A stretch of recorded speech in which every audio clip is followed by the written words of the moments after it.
charged me again today with more offences. They just want me in court at the end of October for now two sets of contempt. So it was 2 years. I knew I was looking at 2 years now.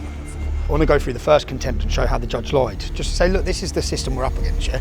I tell journalists to go after the grooming gangs. The judge says I incite my followers to commit vigilante attacks. The public are angry, the public are upset.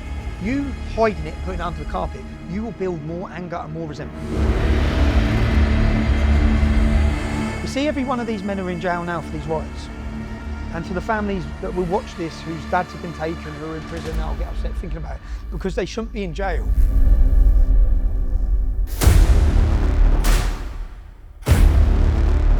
Nine out of 10 of them want Sharia law. They don't leave that at the border, they bring it in. They bring their intolerant views of women with them. I'm feeling a total and utter betrayal of our country's men and women, of families, of hard-working British public who have been absolutely betrayed by a government who are intent on destroying and silencing them. If the government could speak openly, what they're saying is, you lot will shut the fuck up whilst we flood your country. So you don't like Tommy Robinson, well, you created it. Your cowardice and your failure to make arrests, your cowardice to tackle problems, the fact that you can't even name Islam, the fact that you won't give a voice to the British public, or you silence them, attack them and demonise them at every opportunity, created the character of Tommy Robinson.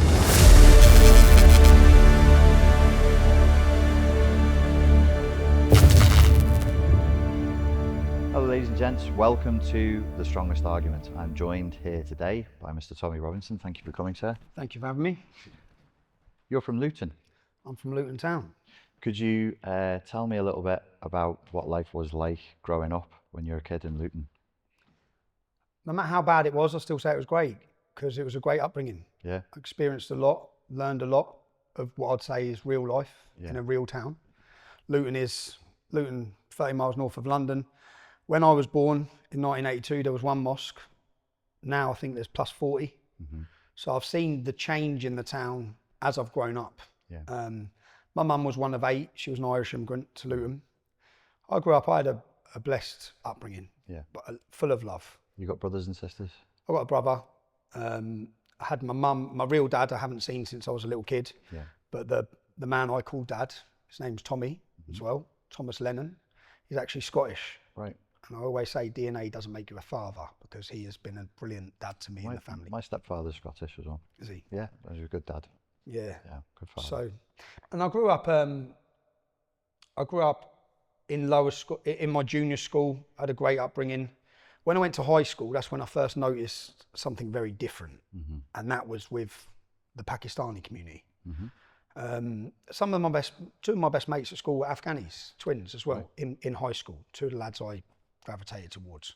But I noticed that whilst you might have friendships in class, there was a total separation as soon as you come out of class. Okay. So when we grew up, it was the front playground was the Muslims' playground, the back was the non-Muslims' playground, and there were clashes at school. Right. If someone messed with one Pakistani kid, 10 of them would jump them. Right. And that was something I hadn't experienced before. I hadn't seen that before till getting into high school. I grew up and saw lots of different. I'll speak about these in my Oxford Union address. I saw, like, Kamran, my friend, was in a relationship with Lisa, a girl. I was going out with her friend, and then her family went up to see his family to say that they couldn't be together. Okay. And as a child, I was like, what is that about? Why can't they be together? And the reason they couldn't be together was because she wasn't Muslim. So just the divide was natural at school. There was no racial divide either. It wasn't racial? No, never. Luton, everyone's the sons of immigrants. You line all my friends up, they're all the sons of immigrants, but there wasn't a divide through race. So when people talk about racial tensions, I never saw racial tensions in my town. Okay. There was the divide was religious, and the tensions were religious. Was there a divide with Sikhs and Hindus as well? No, totally not. That's the point, is like in our school, if you went into, and I always express this, if you visualise it, go into our school dinner tables, go into our school dinner hall, the whites and blacks are sat together, Indians are all intermixed. In the corner there'd be 6 tables of Muslims. Right. Now we didn't create that either. That isn't something that got created by us as children growing up. It was just like that. Spontaneous. The two were separate. Yeah. The two were separate. And I challenge every journalist to this. When I was leading the English Defence League, we'll get onto it, but I formed that in 2009. When I was leading that, any journalists who come to interview me in Luton, I'd just say to them, do me a favour, go into that town and find me any group of Muslims with a non-Muslim, and I'll rest my case. Just find me one group of Muslim boys who have got non-Muslims in amongst them. You will not find it. Do you still have Muslim mates now? I still have, Muslims, but they're not following Islam. Okay. So Muslim by identity, by culture. Parents by culture, which is many Muslims, to be honest. Yeah. Yeah, but they're not following Islam. That's interesting. I was going to say, well, I have Muslim mates since I was a kid, but they are, they're liberal. They're liberal. Yeah, so if they were following Islam, they wouldn't be living. So my friend who's a Muslim lad, and he's a great lad. He joined the Royal Navy, joined the British Royal Navy. His mum's a Muslim and his dad's a Christian. He come to our school. He left a madrasa. He was in a madrasa, and he come to our school because they started teaching him in the madrasa that his dad had the devil in him. So then he's come to our school. I've grown up with him, but he still identifies as a Muslim. Yeah. Even though he doesn't follow Islam, he'll identify as a Muslim. Probably, I could imagine if your mother's a Muslim and a practicing Muslim and she wears a hijab, it's probably something that you feel you need to protect. So when someone like me is criticising Islam, which I do, the ideology of Islam, lots of Muslims, and even the Afghan lads, I remember when I set up the English Defence League and I was sat in court and I bumped into one of them and he said, I don't think it's as bad as what you say. I said, you don't think, but you don't know. And I've seen this with lots of Muslim lads. I've done a sit down. That was an Afghan lad saying to you? Afghan lad saying to me, Yaks, because everyone calls me Yaks growing up. He said, I don't think it's as bad as what you say. I said, but you don't know. Because many of them don't know their own religion. Just like many Christians don't. If you started quoting the Bible to many people who identify as Christian, they wouldn't know half the stuff about it. You start going 100%. Through every story in the 100%. Life of Jesus they don't know. No one would know, So I've researched Islam. So when I talk about, I remember I had two Muslim lads, and one of them was filming and one of them was interviewing me, and I was talking about Muhammad, the Prophet. I was talking about what he'd done in his life, according to their scripture. And they were like, what? I said, yeah, man, he beheaded 600 people in one day. I said, like, he tortured a man for his gold. And I went through all the scripture, and they were like, at the end of it, they're like, I didn't know any of this. I said, no, of course, because you're not getting told this. You're not getting taught this. It's just like the people converting to Islam, they're getting told. And I understand the strength in Islam. Islam's a strong ideology, and it doesn't bend. So whereas all other faiths are currently bending, the Church of England's bending, they're watering down their beliefs. Islam is staunch. You're staunch.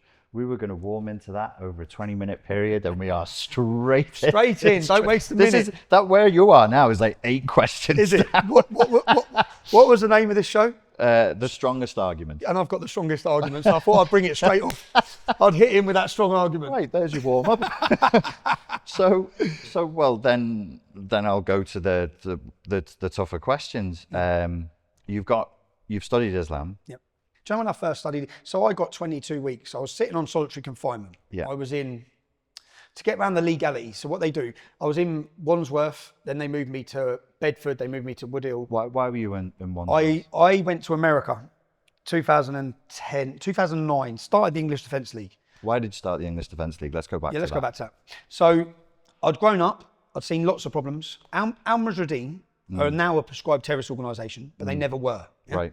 So 60% of the British Muslims in jail for terrorism are ex-members of this group. So Omar Bakri, Abu Hamza, Anjem Chowdhury, all the famous terrorists, this was their group. Okay. And their head office was in my town. Al-Mujahideen, what does that mean? The fighters, the warriors? The warriors, the Islamic warriors. So that was their organisation's name. So growing up, I had to learn about this group. Yeah. Kids I grew up with, like there's a lad called Roger, calls himself Ibrahim, big ginger Jew said. He converted and become one of that group. Right. Saif al-Islam that translates as Sword of Islam. He was number 2 to this group. So this group you have to remember that back years ago, you remember Abu Hamza, hook hand? Yeah. Openly outside Finsbury Park, radicalising and recruiting, unchallenged by the British government. Most of our problems come from weakness and cowardice of our own establishment and laws, because these groups were recruiting for terrorists and they were allowed to do so, and they were on our streets doing it under the guise of freedom of speech. And this is back in 2005, 2006, you're saying this? Yes, for me, the wake-up call for me, after September the 11th, I watched the Beslan school massacre. don't know if you've... Christ, yes, I have. Yeah? Yeah. So, and these sorts of massacres are important. There was another one called Peshawar, the Peshawar school attack in Pakistan. Didn't see that one. So the Beslan school massacre, I'm sitting there and I'm watching this play out, and it was where in Chechnya, lots of jihadists took over a school. They take over a school and all the parents, look, picture this, imagine being a parent, and we need to picture this because this is coming to a UK school, I guarantee you. Yeah? This is going to happen in a European school. This is a horrendous story. Go ahead. It's a horrendous story. So the jihadists take over the school, the parents all rush to the school, the parents are outside, and then the jihadists start slaughtering the children. And the parents, I can still see a woman drops to her knees, a mother just screaming. What can they do? Yeah, They can't get into the school, the military are outside the school, and they go through and they massacre and butcher all the kids in the school. Yeah? So I watched that play out, and when I watched that play out, I thought, that's not one lone individual that's done that. So for me as a young man, I was trying to understand what drives a group of men, not one person. This isn't mental health as they keep telling us now, yeah? This is a large group of men who have come together and made a decision to go and get these kids. What brings them to do that? And about a week after that, so that was everyone has a moment that opens their eyes.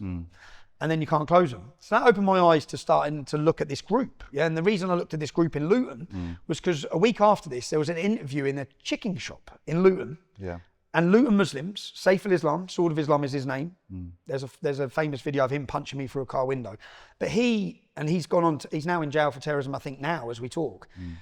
He sits there and says an attack like that would be justified against a British school. He said that? He said that on the interview in a chicken shop in Luton. And I looked at it and I was young, I was probably 20 years old. I guess I was fiery as a young man anyway. And I looked for, who the fuck's he? Who is this geezer? What I've just watched is not justifiable in any school. And that opened my eyes to looking at who's he? Right, his name's Sword of Islam. What group is he? Al-Mujahideen. Who's the head of that group? Omar Bakri, Abu, all these, I started connecting it all. And then I started looking at this group and I saw that their head office was in my town.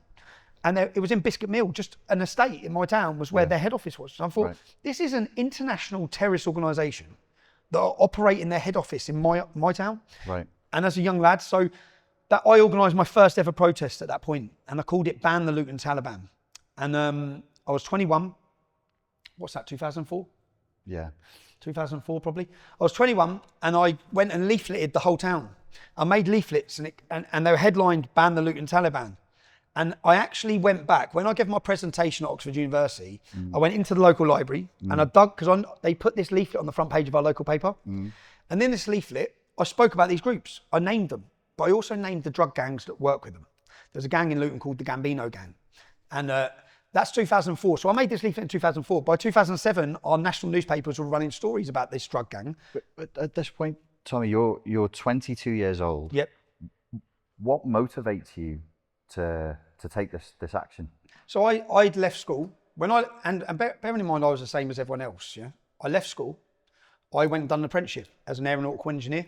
So I remember 600 people applied for that apprenticeship. 5 got it. I had done well at school. Okay, I got 11 GCSEs. I got an A in maths. I got and I was naturally clever at school, but didn't try. Right. If I would have tried, I'd have got 11 A stars, and I know that. Yeah.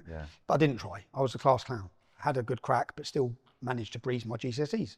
So then I went and done an apprenticeship, and the reason I'd done an apprenticeship, and I made the decision not to go to college because Luton sixth form was controlled by Pakistani gangs, and I'd learned very quickly at school, if you're not willing to put your head down, which I'm not. If I walk down the street and someone's looking at me, I'll look back at them as a young man. Yeah. And if you're not willing to put your head down, you're going to have years of trouble. Right. I remember going to people talk about racism. I remember getting called a dirty gullah, and I very quickly learned growing up what that means. It means white in Urdu. Yeah, that's them calling us white scumbags. I remember getting robbed. I got robbed twice in one night. We used to hide our money under our socks. When we go to the under 18 nightclub as young lads, we'd hide our money under our socks because we'd get strip searched as we walked through the town. So by groups of Pakistani gangs. I grew up north. Well, I'm from the Wirral next to Liverpool, and the Wirral is like Squirrel from the Wirral. Squirrel from the Wirral. So like it's when I was growing up, it was 96% white. It was just a totally white peninsula. So Luton's 50% Pakistani Muslim. So we're both from the UK. This is for people who are not from the UK. Yeah. They don't know what it's like. Yeah, it's splintered, and it's very. So what I'm hearing you say is, you're living in a town. You're white. You're non-Muslim, and you kind of feel a little bit under siege. I feel totally under siege. And when I say we fell under siege, my cousin was affected. These gangs, the grooming gangs, which everyone now talks about grooming, yeah? We talk about, dig up the leaflet I wrote in 2004 as a 21-year-old man, yeah? As a young man. In that leaflet that I dig up for my Oxford Union presentation, and I dug it up to show the public that my rhetoric has never changed. Okay. What I'm saying now is always what I've said, yeah? And in that leaflet, I actually say, we don't have a problem with individual Muslims. Right. But there's a big problem here, yeah? Where drugs are being used against our community to get our daughters and sisters hooked onto drugs to then be prostituted to paedophile gangs. And this was happening in Luton, not just up in Bradford. This is happening in every city. So what I didn't realise is, yes, this was happening in Luton. It happened to my cousin. So my cousin would escape out of the bathroom window. The house would be locked. She'd climb out the window to get back to the gangs, yeah? Right. For the drugs. She's 14 years old. So when she woke up naked with loads of bearded men raping her. She ran out into the streets naked, and then her dad collected her. When you call the police, and I remember listening to these family emergency meetings from everyone talking, police say she's a drug addict. And this was, remember, the attitude's meant to have changed now, but the way they viewed these girls, these children, were as willing participants to child prostitution. So these girls would be targeted, and I watch girls in my school targeted. I know there's a girl, a beautiful girl, an absolutely stunning girl who was taken from her family. And I remember years later, I remember seeing her mum in a hotel and she just broke down crying. The experiences, I remember, she broke down crying. She hasn't seen her daughter for 2 years, Tommy, Yaks, because she knows me as Yaks. I remember walking into I walked into a car garage to look at a new car, and the manager just come out and broke down crying. I said, all right, she goes, please come and, so I haven't seen my daughter. So, and I know so many girls this has happened to. So, girls growing up, I know girls, so many girls, like beautiful girls. So when you know their family, and I tried explaining this, I explained this to, I've done a documentary called Proud and Prejudiced. Yeah.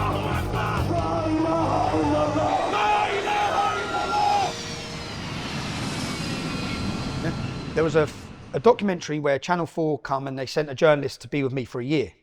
So when I first met him, I said, right, I'm going to bring you inside my circle. Yeah. So the first thing I done with him was we went to the local pub where everyone knows everyone. Yeah. And we're at the shops and everyone knows. And I rang up Bingo, who's a Pakistani, bit of a gangster lad, but I grew up with him. So I rang up this when I was leading the EDL. I rang up, I said, right, I'm going to introduce you as my cousin. So I rang him, I said, all right, boys, what are you saying? I said, I'm just up Bushmead, which was the estate. And they said, we'll swing by. So 3 of them swung by. So I got in the car, 3 Pakistanis, we had a laugh. I said, this is my cousin, he's a bit of a posh boy from out of town. This is who he is. We had a laugh, sat in the car for an hour, catching up on things. At the time, I'm leading the English Defence League, yeah? Right. So we get out of the car, I said, that was for your benefit. Yeah. So you know as a journalist, I don't hate every Pakistani, yeah? Yeah. And this isn't about hating them, yeah? This is about there being real problems. So he spends a year with me. He then, and what, you know what he said afterwards, and this is partly our problem with politicians as well. He said, I've never experienced this. I said, what? He said, you all know each other. Everywhere you've gone, people have hugged you. Shopkeepers, every person you've met at these shops. I said, yeah, it's called a community. Where did you grow up? He goes, well, I went to private school. So where I grew up, I didn't really mix with everyone because I went to private school. And when I left private school, I went straight to university. Yeah. I don't know anyone in the town I live in. Yeah. I said, so if a woman gets in the town you live in, it doesn't affect you, but you can see the way we are close near. Yeah. So if something happens to one person on this estate, for example, if one of those girls is hooked on heroin, being passed about, we all feel it. Yeah. It affects all of us, and we want to react to it. So the English Defence League, as I said, I left school, I done my apprenticeship, I studied for 4 years. I then went to work in Manchester on the line. And I started doing my licensing. So licenses are, they're equivalent of an A-level. You do a license in your qualification for aeronautical engineering. I started doing my licenses. I got 3 separate licenses. And then I had my first ever criminal offence. What did you do? I had a fight. I was arguing. A fight? I had a punch up. In your 20s, unheard of. In my 20s, yeah, I know. Do you know what it was though? So growing up with all my mates, most of my mates went that way to crime, where we grew up. Yeah. Most of them were involved in crime. I remember being with my mates, even when we're walking the streets as young kids, so they'd be nicking cars. I ain't never getting in a nicked car. Yeah. I always had, and I'd say all this was to do with my mother. Yeah. My mother made sure I was brought up properly, although I mixed with everyone. I didn't participate in it. So as I left school, lots of lads gravitated towards drugs or drug dealing or criminality or all these different things, but I still maintained them as my friends. Yeah. And I went the other way. I maintained a straight life, went into aircraft engineering, and then I'm arguing, and this is documented as well. They try and use this against me. So I'm 20 years old, just finished my apprenticeship, and I have an argument. And only 2 years ago, I viewed all of this differently, yeah? Until then, I'd hated the police because I was arguing with what become my wife and the mother of my children. So we're arguing at 2 a.m, and then a bloke turns up in a pair of shorts. He says, right, calm down. You're going to walk that way. Where do you live? She lives up there, which is up an alley. I'm going to walk her home. I said, don't be stupid. Get back, fuck off, mate. Yeah? And then he admits this, yeah? His name was Christopher Dalton, armed response police officer, which I didn't know at the time. Okay. He then rung and rugby tackles me to the floor. He throws me on the floor. Yeah? Once he throws me on the floor, I don't really care who you are. He throws me on the floor, I get up and beat him up, basically. Had he been drinking? No, he hadn't been drinking. I had. But he was not on duty and Not on duty, but then he says in his statement that he identified himself after throwing me onto the floor. He pulls out his warrant badge. Yeah? And did he? He didn't. Yeah, but he did. He didn't. Yeah. So I beat him up in the street. Now I hated the police. I beat him up in the street. I lost my whole career. I was sent to jail. Yeah. So I was put into a system, I believe, and I appealed it to the High Court of London. So there's documents of this. And the judge said, when we got to court, the judge said that everything I'd done was in self-defense. Yeah. Because he attacked me. Yeah. But I kicked him in the head when he went on the floor. Okay. Now, just speaking honestly, to me, that was normal. In growing up in Luton, that's normal. I used to do nightclub security work for about 10 years, and I was in New Zealand once, and a lad kicked off. He was a big lad, and I ended up in a scuffle with him. But because he was big, I didn't want him to get up, because if he did, he would have battered me. He was an off-duty cop. And that caused, Same again? Yeah, same thing. Did you kick him on the head? I didn't kick him on the ground, but when he went down, I elbowed him in the top of, this 12-6 thing they've banned in the UFC? Yeah. And he had hematomas on his skull. And they caught me on CCTV. But my whole thing was to say self-defense. He's a big guy. If he'd gotten up, it would have happened. I'm only saying that to say, it's my first offence as well. It's 2 o'clock in the morning. People have been drinking. What did he think you were going to do? Yeah, and what do you think I was? But I viewed it that way. I viewed it my own way. Yeah. Yeah. All these years. Yeah. And I said to him, and at the time, he didn't ring the police. He rang his mates. So they come through the door. So I'm in bed then. I'm in bed then at my missus' house. Has he not got nicked? I'm in bed at her mum's house. Right. He rings his mates, who are armed response police. They come flying through the door. I'm laying in bed, get dragged out of bed. I go to court.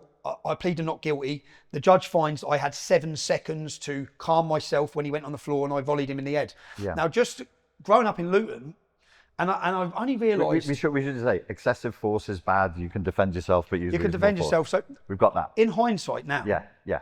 I thought kicking someone in the head and a level of violence was totally normal. Yeah. Because I'd been in school where our school would fight their school, gangs would fight, everyone would fight. Yeah. Growing up, everyone fights. I only realised, I think when my kids went to a different area and I was in the gym and I said, when my son gets a broken nose, and this lad in the gym said, why will he get a broken nose? I said, just growing up at school. He goes, why is he going to get a broken nose? I said, we'll probably fighting. Yeah. And he said, I've had the same conversation with people in Sweden. It's like, the first time you get punched in the face. They're like, I've never been punched. The first time? How many times? Well, come and grow up in my area and you're getting punched in the face. You're seeing it's not, but this is what this bloke said. And I sat, and I think when I got to about 19, I'd never left Luton. Yeah. And I went to Harpenden, I went to Hitchin, these are beautiful. And I sat and thought, fuck, Luton's fucked. Oh yeah, it's totally different. I didn't think, I'd grown up thinking that a level of violence was just normal. Yeah. And bearing in mind, my uncles, so my family, Luton's football hooligan group, which is called the Men in Gear, the MIGs, that was started by my older relatives. Right. So all I'd grown up listening to and encouraged was listening about football violence. Yeah. The lads I'd looked up to, or I aspired to be like, were all known football hooligans who would go to work a week but have a fight and didn't mind a fight. Yeah. So I grew up like that. And then I had my first offence and I went to jail. First time, then I'm in the prison system. What was that for? Sorry, was that ABH? This is for ABH, yeah. ABH and resisting arrest. Because they took it as assault on a police officer. Because where he says he pulled out his warrant badge, that's it then, he's wearing a uniform, as far as they're concerned. Yeah. He's wearing a uniform. Now, the 2 witnesses, I can still remember their names, Sean and Karen. And I remember their names because I felt an injustice. I felt an injustice all my life over this because my life took a very different direction for multiple reasons at different times. But this was, I would have been living a life as an aircraft engineer And when I come out of jail, I remember going to jail and they come and interview you in prison. And prison was an experience to me. I remember landing in prison and the area I was from was at war with another area. And then I had problems when I got into jail because I was from that estate. I was like, oh, Jesus, man. And you're 23, 24? No, at this time I was 20, 21. Fucking hell. Yeah, 21, just finished my apprenticeship. So everything I'd worked 4 years for, gone. I come out of jail and... do 6 months or? No, yeah, I've done half, yeah. Done 6 months. But then when I went in there, I met lads I'm still in contact with now. Yeah. But when I used to work at Britannia Airways before it became Chewy, yeah. So I worked at Britannia. And when I'd finished work on a Friday doing my apprenticeship, I got £160 a week. Right. But I'd finished work on a Friday and there was an Irish developer who had a job at Merrill Lynch in London, right, changing all the false ceilings. Every Friday for 2 years I worked. I doubled my apprenticeship wage. Right. So they used to collect me. I used to work a ghost shift. So they'd collect me from work at 3:30. Yeah. They'd drive through into London. We'd work all through the night and we'd finish at 7, 8 in the morning. Yeah. And I'd double my apprenticeship wage. I didn't miss one shift with him, yeah? Right. And I was a hard worker. Yeah. So when I come out of jail, I rang him. I said, I've lost everything. But I went to court. We appealed the conviction to try and when I went to the High Court of London, I said, if you accept my appeal, I can go back to work. Yeah. Yeah. Do you know these laws where if you've got a criminal record, you can't get an airside pass? They all come in after September 11th. So I blame them for that and all. You fuckers done that at all. Weren't my fault. But I looked at this and then I couldn't go to work. So I said to the judge, like, you're putting me into a system you're going to take me out of, yeah? Yeah. Let me go back to work. Yeah. But he didn't. So I was bitter with the police, angry with the police. I remember even coming out of this jail sentence and being at the airport, getting a jacket potato. There should be a jacket potato van. I remember the bloke who's working at the van saying, mate, look to the left. And I looked and it was a copper sat in the car. And he goes, look at him. And he was like this. And he got out and come up. This was the same Christopher Dalton copper. He comes out of his car, like here. I said, all right, mate. He goes, recognise me. I said, no, not really, mate. I said, oh, actually, last time I saw you, you were laying on the floor. Now I recognise you. Now I reckon. But I held a real bitterness for years about this until, and we'll get on to a lot goes on in between, until I booked into a 28-day rehabilitation centre to review what would be classed as my problems, because I had a lot of problems. Went through a lot, ended up going in and out of prison, death threats, all these things. And in there, you have to take yourself out of your situation and look at your faults, which I'd never done. And my faults were I was screaming loudly with my missus at 2 o'clock in the morning in a housing estate. Yeah. The bloke come out. So when I looked at it, it just lifted a weight off my shoulders to think, fuck, he was right to come out, man. Yeah. If I heard a young man shouting now, I'd come out of my house. Yeah. But I didn't think I should have lost my career. And I lost my career, come out of jail with nothing, start mixing with lads, in and out a few problems. And then, but I rang up the builder who I worked for 2 years. And I said, mate, I've got nothing here. I'm back in. And I said, you got any jobs? Can I come and labour? So I started labouring for him. I was labouring for him for about 6 months, and his plumber was a lad called Tom, who was moving to Australia. So I said, when he moves to Australia, who's doing all your contracts for plumbing? He said, I haven't sorted that yet. I said, right, give them to me. He said, what the fuck do you know about plumbing? I said, I'll know everything by the time he moves to Australia. Will you agree to give me an opportunity to quote your jobs? He goes, yeah. So I set up a plumbing business. I quoted his jobs. I had 20 houses, 15 houses, 30 houses. I ended up having 6 lads work for us. Yeah. And then my life took a different turn. I ended up working with my then wife. Well, no, I didn't marry till 2011. We ended up getting into property. We had 7 This is all getting on to the point of where the English Defence League forms. We had 7 properties. But in that little start of that mad period is when I done my first demonstration when I was 21, 22, called Ban the Luton Taliban. And I brought about 200 lads into the town centre. So this group of Muslim radicals were recruiting outside Don Miller's every Saturday. And what we basically said is, well, we're going to come down and confront them. Basically, that was the idea. Yeah. We're young football hooligans. And on a football day, which is a Saturday, is a day that we, as a group of young English lads, could get 200 men. Right. So, and these now, as I said, I'd come out of my apprenticeship. I'm looking at these terrorists, listening to what they're saying, thinking, no, you're not doing that in our town, not in our town centre. So we come down to confront them and they weren't there. They didn't turn up because they knew there was lads coming. Yeah. And I thought, right, that worked. Yeah, they're not here. But then I stood outside the town hall and I gave a statement. How old are you now? 21, 22. And I read it. This was before I got 20, 21, just come out of jail. Right. Looking at these lot.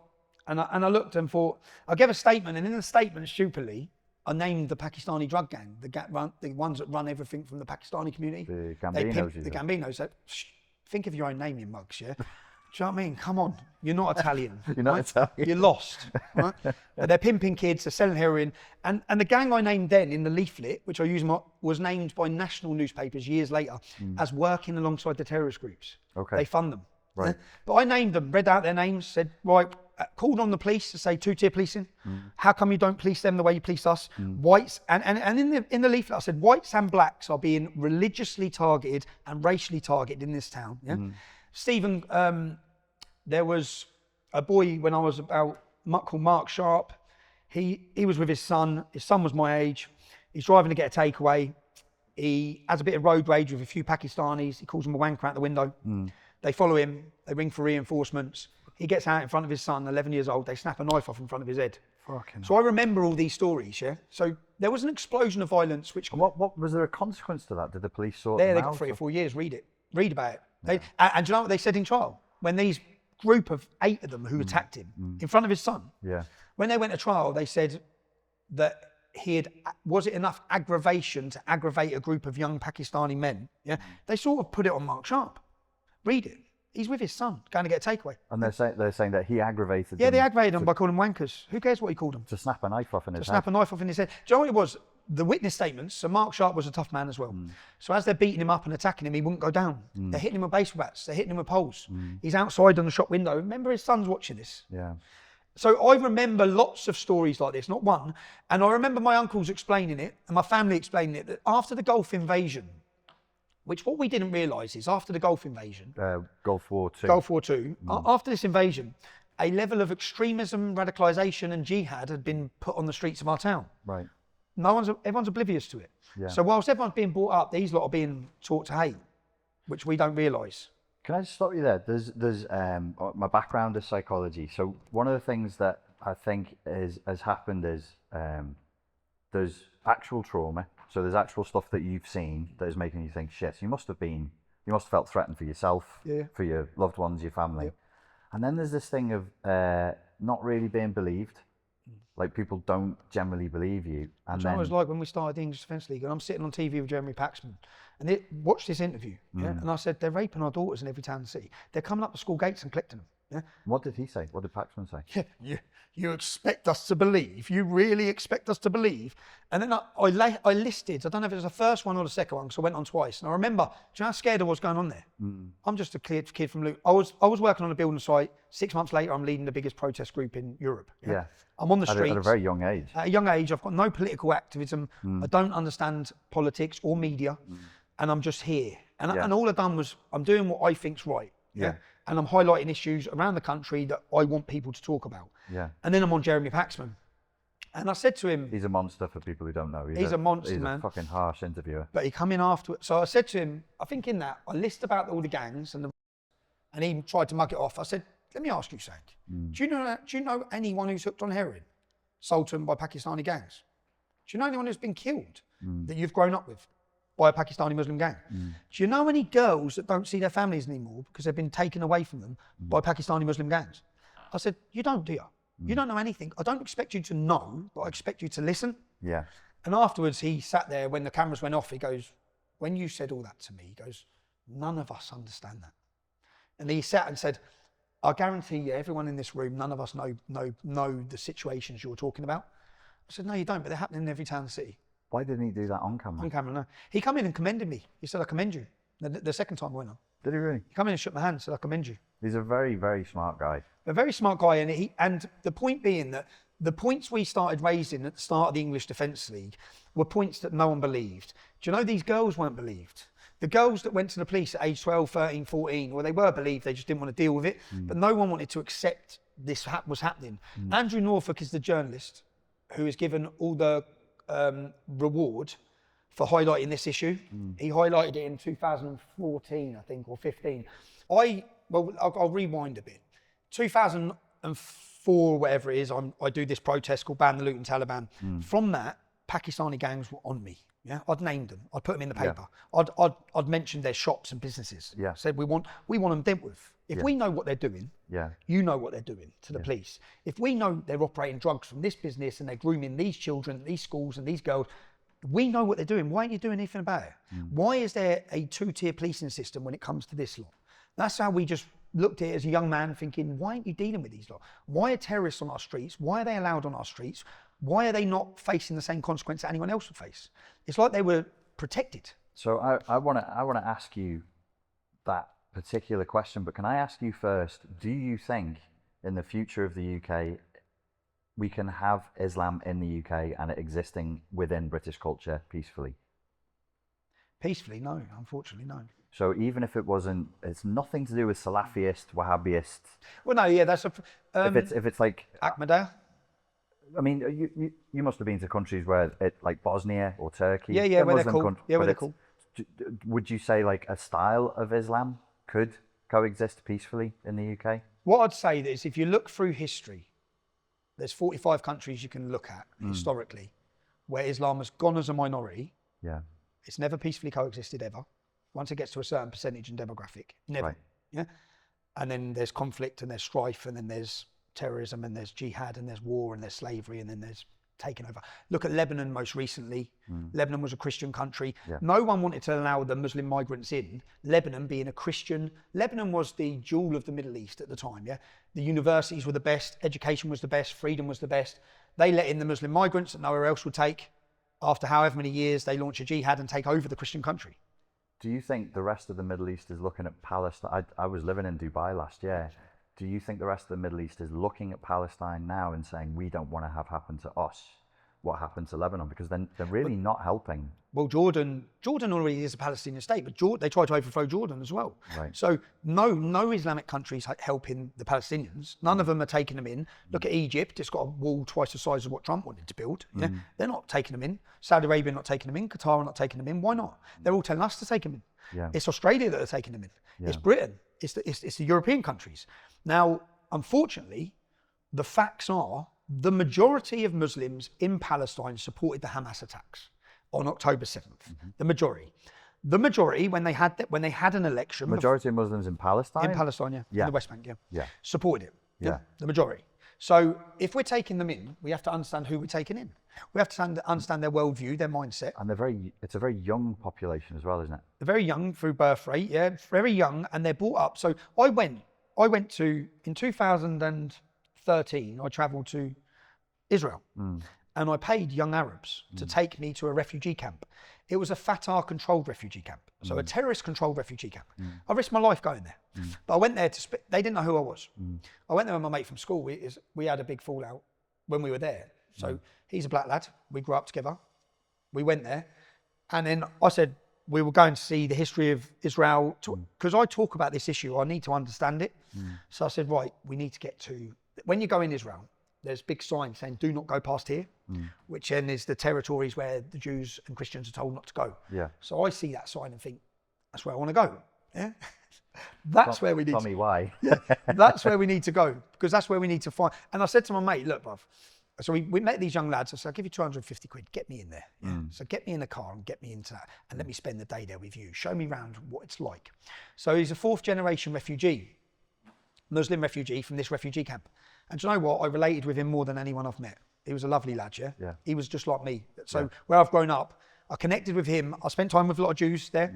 I connected with him more than anyone. The Muslim refugee. The young lad. He was just like us. Yeah. Like, same as us. Like. And as I went round, there's all murals on the sides of the houses. I said, who's she? And these are all people that have left this specific camp and killed Israelis. Right. And then they get, what I didn't realise, so as he's telling me the story, I said, who's she? He goes, oh yeah, she blew up the bus in Israel. She's a martyr. So they're viewing them as heroes. Yeah. And these little kids are all running around in this camp. Yeah. And I was playing football. There's a video of me playing football with the kids. But I said, where's the park? He said, there is no park. I said, there's no park for any of these kids. And do you know what? I felt my heart bled for the children. I'm a father. And I wanted to help them. But I left that camp wanting to give money to them. Yeah? And what he explained to me during the visit is, we are purposely kept in this position. Palestine has had 2 times more than Germany after the World War in funding. Yeah? They could have built every single one of them a villa. Yeah?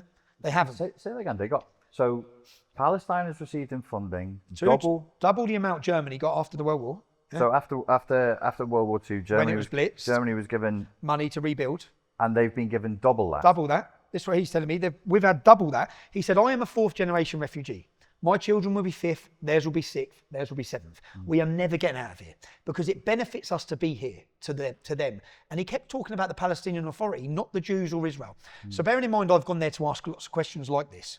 I said, as we're walking around here, and I've got footage of all this, I said, who's oppressing you, bro? Who's oppressing the people here? You're all stuck here. He said, the Palestinian Authority. And I didn't know at the time. That's a Palestinian saying it's the Palestinian Authority who are doing the oppression. Who are oppressing them.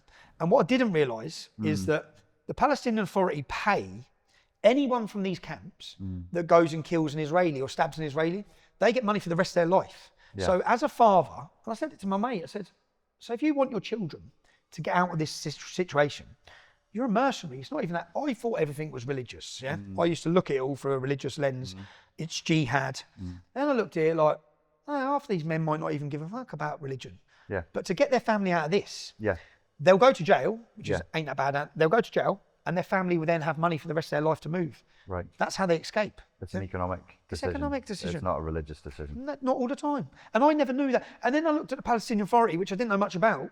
We fund them, British taxpayers' money. Yeah. So we're giving money to the Palestinian Authority who are using the money to fund mercenaries to go in. And he corrected me. I thought he said kill Jews. I said, so if they go and kill a Jew, and he said kill an Israeli. He kept correcting me. Doesn't matter if it's a Muslim. As long as they're an Israeli national, they can be Christian, Muslim, Jewish. Doesn't matter. So they don't really care that it's Jewish. Doesn't matter. Okay. And I was shocked by that. And then when we got back to Israel and we were safe and we set up cameras like this, I sat down and said, can I tell you who I am? And he said, what? And I said, my name's Tommy Robinson. I'm the leader of the English Defence League. Have you heard the English Defence League? He said, yes, I have. I said, okay. And he was gutted. He said, why? I said, I had to hear your story, bruv. I had to hear why you're upset. I had to see from within where you are. And we're walking around, all these little kids are playing with guns and running around with little 10 guns. And my heart bled for him. And I said, I'm a father. But then they bring politicians there and it works. His words were, don't fund Free Palestine. It doesn't come to us. Right. Never give money to Free Palestine. It does not come to us. And when you look at the leaders of Hamas, the terrorist organisation who are in control, they live in Qatar. They're in the top 10 wealthiest men in the world. Yeah, it's war, it's money, it's benefit. Yeah? And in the middle of that war are these innocent people. But these innocent children, what I explained to him is, as we're walking around, I tried to, without getting in an argument with him, say, so you're bringing kids up here to believe that she's a fucking hero. She blew up a bus of innocent people. She ain't no hero. Yeah, she ain't no hero. That's effectively a death cult. And I try to understand from each person's perspective. Because you are a journalist as well. I heard you say that in the documentary about the Syrian boy. You're a journalist. Yeah, people may not like it. I'm a journalist, and I'm a far better journalist than any of those mainstream ones. I investigate. I don't know, and I'll go off on tangents as I always do. I investigated a case in Barrow, which was a Muslim man. So a girl put online, and I advise any of you to watch this. It's called The Phantom Rape Gang. It's a brilliant documentary. I've become very good friends with the man who was accused, a Muslim lad called Mohammed. So a girl went online, and it fits the MO. Everything we talk about, I've made a 5-part series so far called The Rape of Britain, looking at the Muslim gangs in Telford and the crimes they commit, and telling the girl's story. What happened the first time? I slept with him. How old was she? I was 11, Tom. He had sex with you when he was 11. So he you. An independent inquiry into the sexual exploitation of children in Telford and Wrekin has been going on for well over 2 years. Police, social services and councils are refusing to help the inquiry at all. So then this girl went online and she put images of herself, beaten from head to toe, bite marks, everything, yeah? And she said she'd been trafficked around all these same towns, and then the police arrested her and remanded her in prison. For? Perverting the course of justice. So there was this massive conspiracy that she was being silenced. So the first thing I did was, right, let's go to Barrow. And I went there, I looked up the men who were being accused, I'd done loads of research on their lives, spoke to their ex-wives, found out loads about them, yeah? I went there to take them down. That was my intention. I'm gonna go and show everyone who they are. And then when I got there, I found discrepancy after discrepancy of what the girl had said. She'd lied. Okay. Lots of times. Right. So straight away I was like, right. I went and met I approached the Muslims the businesses. They invited me in. Yeah? I went there and said, lads, I'm just here to find the truth. And Mathali was the restaurant. I met the owner of Mathali, first of all, Muslim lad. And when I met him, an English lad come with him. He goes, Tom, I follow everything you do, bruv. Yeah? I respect you. This lad ain't no grooming rapist. Right. Yeah? I've grown up with him. Yeah. He ain't a rapist. He ain't grooming these girls. Yeah. So it's all right, but there's lots of unanswered questions that the public don't know the answers to. So I started this documentary. And I went to the man who is alleged to be the leader of the grooming gang. His name was Mohammed. And I'm waiting he's got an ice cream van. So I'm sitting there, I'm waiting, and his wife walks out. Says, what the fuck are you doing here? I said, I'm just here to ask some questions. Can I speak to Mo? She said, go on, fuck off. I said, look, can you just take my number? I want to talk to him. So then he rings me. He says, Tommy. I said, yeah. He said, I said, Mo, I need to ask you questions. There's lots of questions like that linked him with other men that were criminals and groomers and all these allegations. There's lots of unanswered questions that the public don't know the answer to. And this was at the start of COVID. Now there's 2,000 cars. So tensions were boiling in this town. Yeah. The Muslims' businesses have come under attack. They're being smashed up. Yeah. There's no Muslims in Barrow. Yeah. So what ones there are getting a real wild time at this time. And as I walked into Mo's house, I get called, someone shouts racist at me and someone shouts rapist at him. Right. Yeah? And it was a surreal moment. Yeah. Because we both walk in, I sit down, I sit on his sofa, his family are there, his kids are there. And then I say, fucking hell, you get called a rapist, I get called a racist. I won that one, bruv, like in the sense of it. But it also made me think about, I don't like being called a racist. Yeah. And I know the effect it's had on my children through schooling and education, through their life. I know the effect of their dad being deemed a racist, how detrimental that's been for their upbringing. So I looked at his son and I said to his son, like, what's happening with you here? How old are you? He said, I'm 16, I've had to leave college. Everyone's calling my dad a rapist. And he's faced threats, the family have come under attack. But at this point, I already know the girl's lying about other stuff. So I don't know, but what I do know is trial by public opinion for these men is not fair at the minute, straight away. So what I said to Mohammed... So you would defend Muslim men who've been falsely accused? I was the only person who defended them. And actually, the MP, so I sit down with him and I say, Mo, right, the family aren't telling the truth, I know that, yeah? The family are leading a campaign called Justice for Ellie. Now, this was a campaign that, what's the girl of Countdown? What's the celebrity girl of Countdown? Oh, I don't know. Charlotte. So there's celebrities, all celebrities are backing this campaign called Justice for Ellie. Yeah. And they're all coming out in support of this girl who's saying she's by these Muslim men. Now, by them coming out in support and adding their names to it, it's adding weight to what she's saying. It's not Carol Vorderman, is it? No, it's not Carol Vorderman. Countdown. Let me have a look. Let me get it out. She's come out. Do you know what's mad is?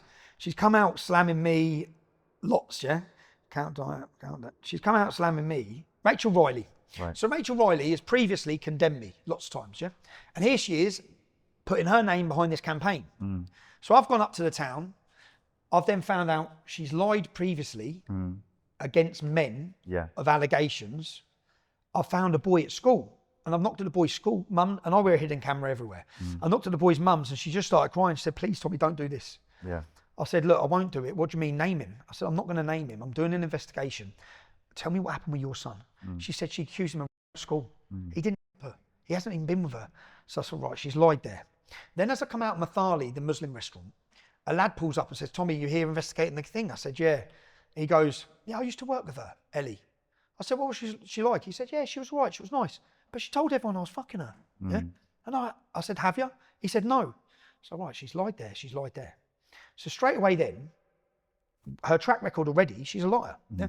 Then I've gone through I've got hold of the statements for this case, and I'm reading through her friends' statements, and her friends are making allegations against her own family, yeah, for other stuff. She had bruising. It was her stepdad. All these allegations. So I think, right, there's a lot more going on here, yeah? And this, at the minute, I'm meeting a family whose life's been destroyed, and the family. Let me say, Mo was a wheeler and dealer, a grafter, a brilliant character actually. When I met him, I liked him straight away. And I said, Mo, right, as I sat down with the family, I said, I promise you I'm just here for the truth. And do you know all these people out here who don't believe the police? They will believe me, yeah? So let me ask you some difficult questions. Let me get an investigation on the go, because there's allegations about you, this. And he said, I'll answer anything, Tommy. And I met his family, and they're a beautiful family, yeah? And I looked at the son and just thought, Jesus, man, what's it like for him at the minute? Their family all being called. And Mo was like me. I met someone who didn't back down.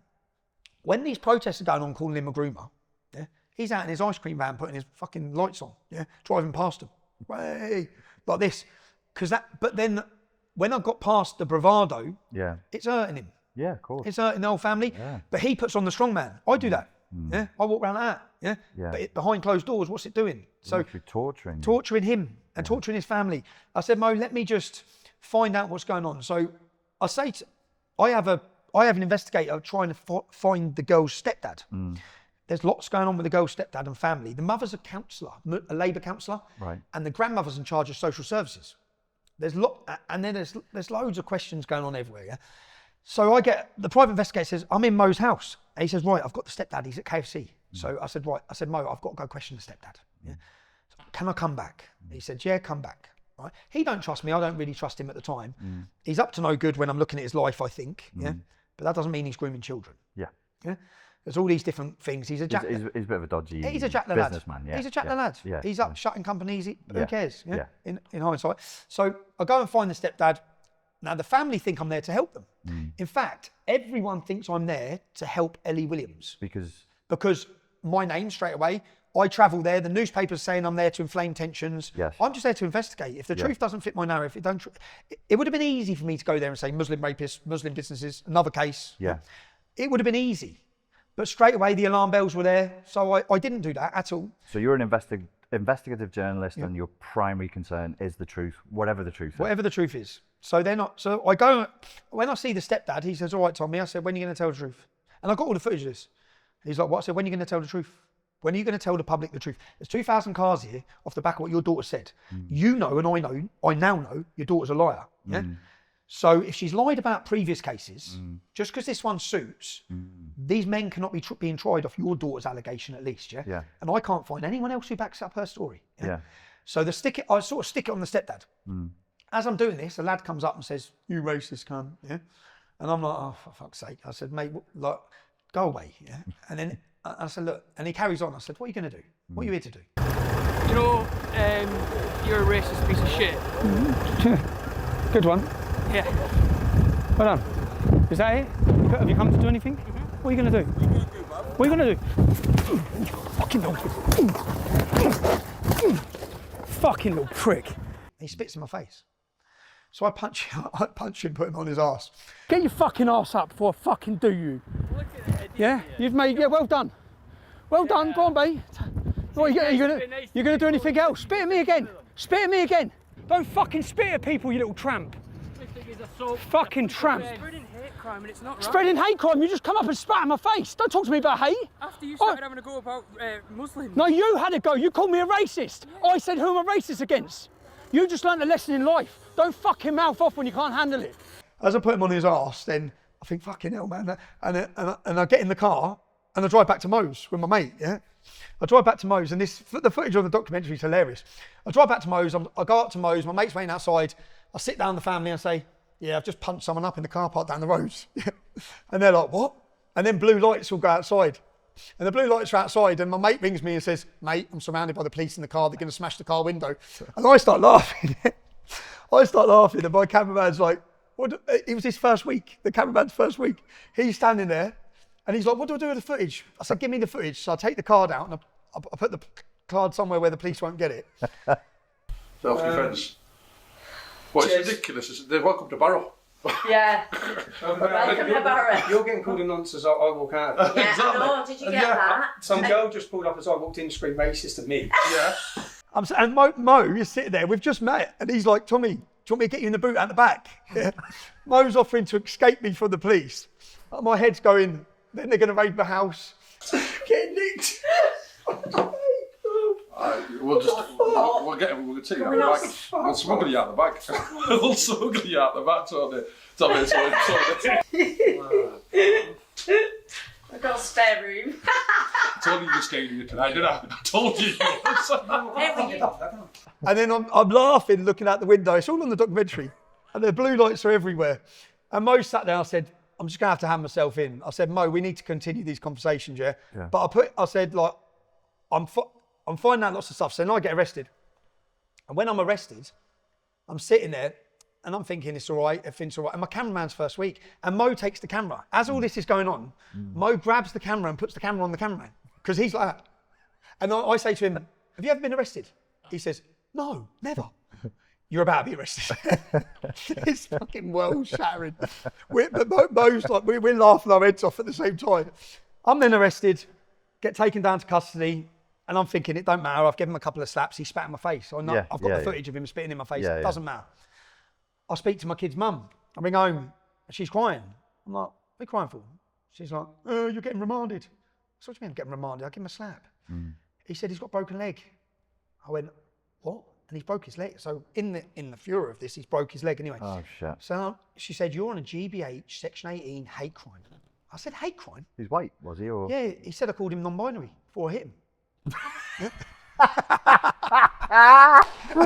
spat in your face, went non-binary. Non-binary, right. And he talked about all the help he does for the LGBTQ plus community. In his statement, what I find out, his mum and dad fund the police. His mum and dad give £500,000 to the police. So why does that always happen to you? I know. I know. You must be the unluckiest person to get the scrap I've ever. This leads into the Black Lives Matter protests, yeah? Because I go home, I get let out, and while we're in the... Did they accept that, by the way, that he'd... I was charged with it, yeah. So they interviewed me. So you went non-binary, By the time they interviewed me, we're further arresting you for GBH Section 18, hate crime. And I'm sitting thinking, yeah, none of this matters because I've got this card. Yeah. Mugs. And then I said, I'd already been told I'm getting remanded. So I said, by the way, lads, if you remand me, I've got the footage. Yeah. They said, we've got the footage. I said, no, you haven't. The footage is in the cloud. I've got the footage. So I'll release the footage from prison, which proves everything he's saying is a lie. Yeah. He spits in my face. Yeah. It was self-defense, yeah? I didn't mention non-binary, so he's lying, yeah? And I can prove that. So if you want to remand me, you're going to look like idiots. They then bail me. But whilst we're in the cells, my cameraman's name was Paul. And my mate Ches is with me, who's just a clown anyway. So Ches has pressed the button and said, how's Simon? It's the first time he's ever been nicked. Right. And the copper's like, Simon? He goes, yeah, the bald fella, Simon. He goes, he said his name was Paul. Yeah. So they've then got into his cell and said, what's your name? And he's like, Paul. And he's absolutely shitting himself. Your name's Simon. He's thinking, no, it's not. But it's my mate winding him up. And my mate shouted to me in the cell. We're both laughing. We get let out on bail. I get let out on bail. I get home. I'm crap at computers. I ring my mate who works as another camera lad. I said, get round here. He puts the memory stick in. It's blank. Oh, fuck. So the cameraman's deleted it. So when he's panicking upstairs, oh, no. he's deleted the footage. I literally sat down. I would have been teary. My family are there. I was like, I'm on GBH Section 18 charge for a hate crime. And I have punched him up. And he's going to say I called him non-binary. I'm in trouble. Oh, I'm in total trouble. Yeah. And then I'm looking at it, and Black Lives Matter are hitting off, and they're protesting in London. And I went on a rant about Black Lives Matter from this. This was the moment. I was like, you motherfuckers, stop smashing up our statues. Where did you do it? On Twitter? I done it on a Russian social media that had 10,000 followers on. But it went viral, yeah? It went viral. It's viral all over everywhere. And I'm now the face against Black Lives Matter in the UK from this. So, but to explain my emotions of why I was angry, why I was upset, it was going off the back of this. I gave that memory stick to a forensic expert. Right. They got the footage. Oh, they recovered it? Yeah, they recovered it. Oh, amazing. They recovered it. The man didn't get charged with perverting the course of justice. So when I had to answer bail, what I'd done is they then raided my house. They raided my ex-wife's because she was the owner of the company. They were still trying to get the footage. Right. And I was releasing 10-second clips of the footage, yeah, online, proving that you wankers have got me on a GBH charge. Yeah. Here he is spitting. Yeah. There's no mention of non-binary. Yeah. I'm on a hate crime, what for? Yeah. And then when I went up, they dropped the case against me. They dropped it all. I said, it's all very well dropping it, but he lied to you. Yeah. He put me on a hate crime. Yeah. He should be charged. But this video goes viral about Black Lives Matter, man. It goes viral everywhere. So there's an incident that occurs, you're wound up, and then off that you ping into a rant, and then that becomes the thing. That becomes the story. But then at the same time, the police, while they got me on their GBH charge, they banned me from the entire area of Barrow where I'm doing my investigation. Right. And they banned me from talking about child exploitation. Now, what this does in my bail conditions, which they held me for months on, it left Mo and his family, I weren't allowed to talk about it. So I know she's lying. Yeah. But I've got all the footage that proves that. So I had to then wait until the court case was over for Mo. Yeah. So it comes out breaking news that the girl had lied. The politician says, Tommy Robinson's son, come up here. And Mo Rami goes out and says, no, actually, Tommy Robinson was the only man who offered us help. Yeah. So the Muslim lad comes out and said, and me and him done a podcast with James English. Nice. We become good mates, yeah? He's a funny lad, right? But and he says, he's the only one who helped me. None of you helped me. Politicians didn't help me. Media certainly didn't help me. And then I released my documentary, which is the total opposite. And because I had the footage all dated, you can see my thoughts at the time. Right. And at the time I say, she's lying. Yeah. These lads are getting their lives ruined. We've got to investigate it, but we've got to stop this. Yeah? Right.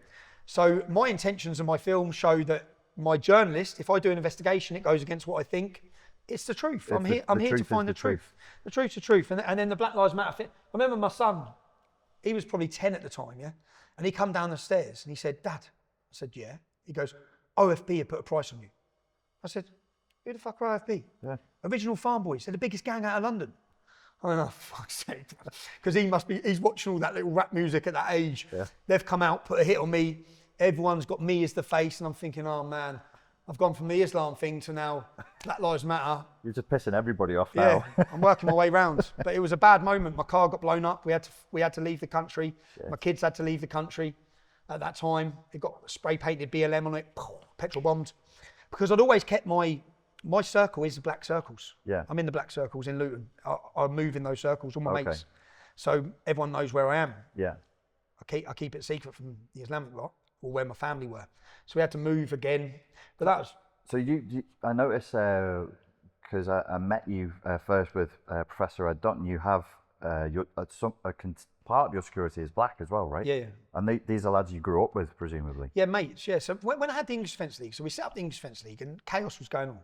Chaos was going on. There was like 30, 40 fire bombings locally in Luton. There was tit for tats as when the English Defence League formed. Everyone, and I remember people talking about getting militant in the EDL. And then this is why I had such a strong feeling. If you look through the EDL, the entire time I led the English Defence League, the Metropolitan Policing Unit have a unit, domestic extremism unit, whose job it is to categorise groups like the BNP, National Front, EDL. The whole time I led it, the EDL was a centrist organisation, never deemed as far right, never once. They didn't deem you as far right? No, the media did. So the media told you it was far right, so now it's just far right. Everyone now takes that the English Defence League was a far right extremist organisation. No, it wasn't, and the police never categorised it once as that. Their job was to categorise groups like that, and they said it was a centrist organisation. They advised Muslims to cooperate and talk to the English Defence League and negotiate.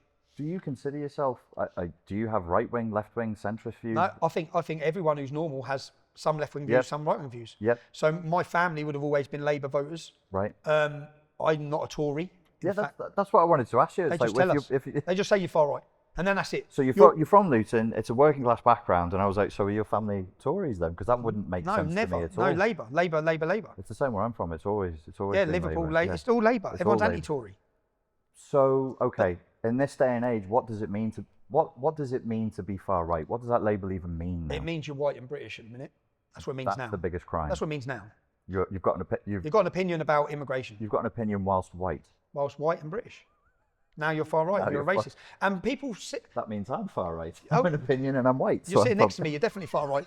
After this, yeah, you're a far right racist extremist. Well, there you're we an go. Islamophobe, you're I better tell my Muslim mates, I'll be like, sorry lads. Yeah, you've ticked every box now, bruv. And do you know what? From the start of the English Defence League, from the start of my activism, I said I'll sit and negotiate and talk and debate with anyone. Yeah. And bearing in mind, everyone who watches the little clips of me online, you see confrontations. Yeah. That go viral. They love that. But you don't see the other side. Right. And the vast majority, in fact, up until 2 weeks ago when the government put another target on my back over the riots, Muslims don't really give me a hard time now, per se. Young Muslims, which I expect them to, because I would if I was a young Muslim. Yeah. If I was a young Muslim, like I wanted to confront Al-Majruddin as a young English lad, I don't blame young Muslims who would see me as a figurehead that deserves confrontation. Avatar, yeah. I deserve a confrontation. Yeah, I've said things about their ideology, their religion. Yeah. They've been told I hate them all. They've been told I'm racist. So I don't blame them, but even per se with that, the majority, all right, Tommy, what's going on, bruv? They're sound. Yeah, they're sound. They disagree with me, and I have many of them shake. I had some of their main lads in Luton. I remember walking through town, come up to me and said, Tommy, he shook my hand. He said, I hate you. Yeah. but I actually respect you. Right. He said, because you stand on your principles, bruv. You don't back down. You're telling us what you think. Yeah. I said, yeah, but what I think doesn't mean I hate you, bruv. And it doesn't mean I hate, you know, look, I may disagree with the full niqab. If a woman's wearing a niqab, I'm going to hold a door open for her. Yeah. I don't hate her. Yeah. In fact, I think she's a victim. Yeah. And so per se, and I will, many Muslims I've had sit down and say, Tommy, man, the things you're annoyed with, I'm annoyed with. Would you support, but if a woman wants to wear niqab or she wants to wear hijab, do you care if they want to do that? I don't think they should. Yeah. I believe it's putting them in a position of enslavement. I believe that it's the husband making the decision a lot of the time. It's not really from her. It's not from her. Okay. I don't believe I believe these women should be protected in British society. I believe that we should put mechanisms in to protect them, to prevent these things happening. I never ever viewed, I always viewed it from a non-Muslim perspective. So when I talk about grooming, I talk about our girls, non-Muslim girls. Yeah? When I talk about attacks, I talk about non-Muslim girls. And there was a girl in my hometown, I'm not going to name her. She ended up going out and one of the top Pakistanis. She got a big prison sentence for heroin dealing, she did. She used to wear the full niqab, white girl, beautiful girl growing up. She ended up one of them. When Lee Rigby got beheaded, she contacted me and said, Yax, I need to do a video, I need to speak up. She said, what you don't realise is, in every house where I was, there's a Muslim woman in that room being beaten, and she hasn't got a passport. She can't leave. She said, I'm telling you, in literally every house, the Muslim women are slaves, can't leave. They've got nowhere to turn. They can't speak English. I'll ask a controversial question that could potentially get us both in trouble. Is that something to do with intrinsic to Islamic culture? Is it an interpretation of Pakistani Islamic culture? What do you think? So I never understood. I used to blame a lot of things on Pakistani, because growing up I thought, well, these lot are different. Didn't know much about Islam. These lot are different until I started looking into Islam. These lot are fundamentally very different to us. They're hostile, they're aggressive, they hunt, they're a pack. You mess with one, you might as well call it on with the entire fucking town. They're there. They all come together over everything. So you grow up learning that pretty quick, pretty sharp. You learn that. But she said that in each room, the women can't leave, their passports are taken, can't speak English, nowhere to turn, and she wanted to speak up for them. And I never thought about that until, and then when I started doing I've done a 5-part series called The Rape of Britain, looking at Telford. And I went to Telford, and everyone was warning me about Telford. When I was going up there, everyone was like, you need to be careful, I said, fucking 1.7. How much more did that make you want to go? Yeah, well, no, I looked at it and thought, you're all mugs. 1.7% of Telford is Muslim, 50% of Luton. We had battles with them. When we didn't back down to them at that stage, How come you're all letting them run the town? I couldn't get it. How come the English lads here are letting this 1.7% mafia, because when I got into it, they went and burned it. They blew my car up in Telford as well. They went to my mum's house. When I started looking at them all, do you know how many women from their community contact me? When I started doing my investigation and put it out. And then I started realizing, fuck, man, they're raping their own daughters. They're raping their own daughters. In Telford? In Telford. Some of the men I was investigating are raping their own daughters. And some of the women stuck, the Muslim girls, I was contacted by so many. And do you think that's an Islamic problem? I believe, well, yeah, a woman is worth half of a man in the Quran. She's the possession of a man. Winston Churchill made statements like this, which weren't deemed as Islamophobic or extreme. He said Mohammedans will always bring society backwards because they were called Mohammedans, followers of Islam. He said they believe the woman is a property of a man. A woman is worth half, especially non-Muslim women. So yeah, I believe that it's an Islamic problem, and Muhammad, their prophet, enslaved women, raped them. His wife was 6 years old, and he had sex with her when she was 9. I don't even like calling it sex, but I know you'll probably get the buzzword for the word rape. You might have to beat that out, but he raped her at 9 years old. This is not a perfect human being. He took, and when you look, so say for example, this entire community, you believe in this man is the moral compass for the world. Well, that man took a Jewish tribe, the Qaeda tribe, surrendered. And this is why it's important, because the teachings of Islam are very important, because when they surrendered, this Jewish tribe, he took all the men and he pulled their pants down, his team did. And whoever had started puberty was beheaded. Right. So that's, because in Islam, when you start puberty, you become an adult. So if a girl starts her period at 9 or 10, she's a woman now, She's not a child anymore, So, and he beheaded and killed whoever had started puberty. Now the Peshawar school attack and the Beslan, that's what they done. They took the teachings of Muhammad and what he done, And then they done that. So they done that in Peshawar. They attacked a school, but in their minds, they're not attacking school children because they're attacking enemy combatants once they start puberty. Enemy combatants, yeah? So... Isn't that's got to be a corrupted... Because they're not combatants, they're just kids. Yeah, but they're not kids, because once they start puberty, they become adults. So they're adults, so they're fair game as targets. So yes, I remember having meetings with my children's school. Yeah. When I had meetings with my children's school, there were threats to my family, threats at the school. Other parents were concerned at the school. I remember going in and sitting down with the teacher saying, "You're going to think I'm mad here. Yeah? They're all this big. I'm telling you, there's no risk. Yeah. Under Islamic rules, they could not come in here and purposely target prepubescent children. Yeah, that's the rules of engagement. Yeah, they can't. Now, when the children get to high school, we might have a different worry here. Yeah, but they're not coming in. They're not coming in for the school children. Okay, but then they're not classed them as school children. So what Muhammad done is the Jews surrendered. Kinana was the leader of the tribe, and Sophia. He took Sophia, after beheading 600 of them, that night he took Sophia, whose husband and father he killed, as his bride that night. Well, you think this man's perfect? This is a barbarian warlord who's enslaving women and raping them. And when you look at that, and no one wants to have this conversation, you're not even allowed to have this conversation. The statistics show that Muslim men make up 2.5% of the UK population. They're responsible for 90% of the convictions of groups of men who in groups. Yeah? Why? Why are the Sikhs not doing it? Why are the Hindus not doing it? Why did the West Indians not do it? Why is no other community doing this? Yes, there's deranged individuals, but not brothers and fathers raping kids together. Yeah, sons and fathers are raping kids together in the Islamic community. Yes. This is a whole. They're viewing it very differently. So until you can get your mind into their mindset and look at the world through the lens through Islam and through Muhammad, then you understand why they see it as okay. Would you be up for sitting down and having a discussion? If I could find an imam or an Islamic scholar, would you do that if I was moderating? 1,000,000%. Yeah, and not just do it, the world needs to see it. Yeah, okay. Because these discussions shouldn't be hidden. They shouldn't be. What the government have currently done is they've done it with grooming for 30 years. Hide it. Yes. Now they're doing it with immigration. Yes. Blame it all on the far right. Hide it. The public are angry. The public are upset. You hiding it and putting it under the carpet, you will build more anger and more resentment. This is 100% true, and it's one of the big things I wanted to talk to you about. I'm frightened that what could happen, you know, you've got some left-wing views, some right-wing views, the EDL was classed as centrist.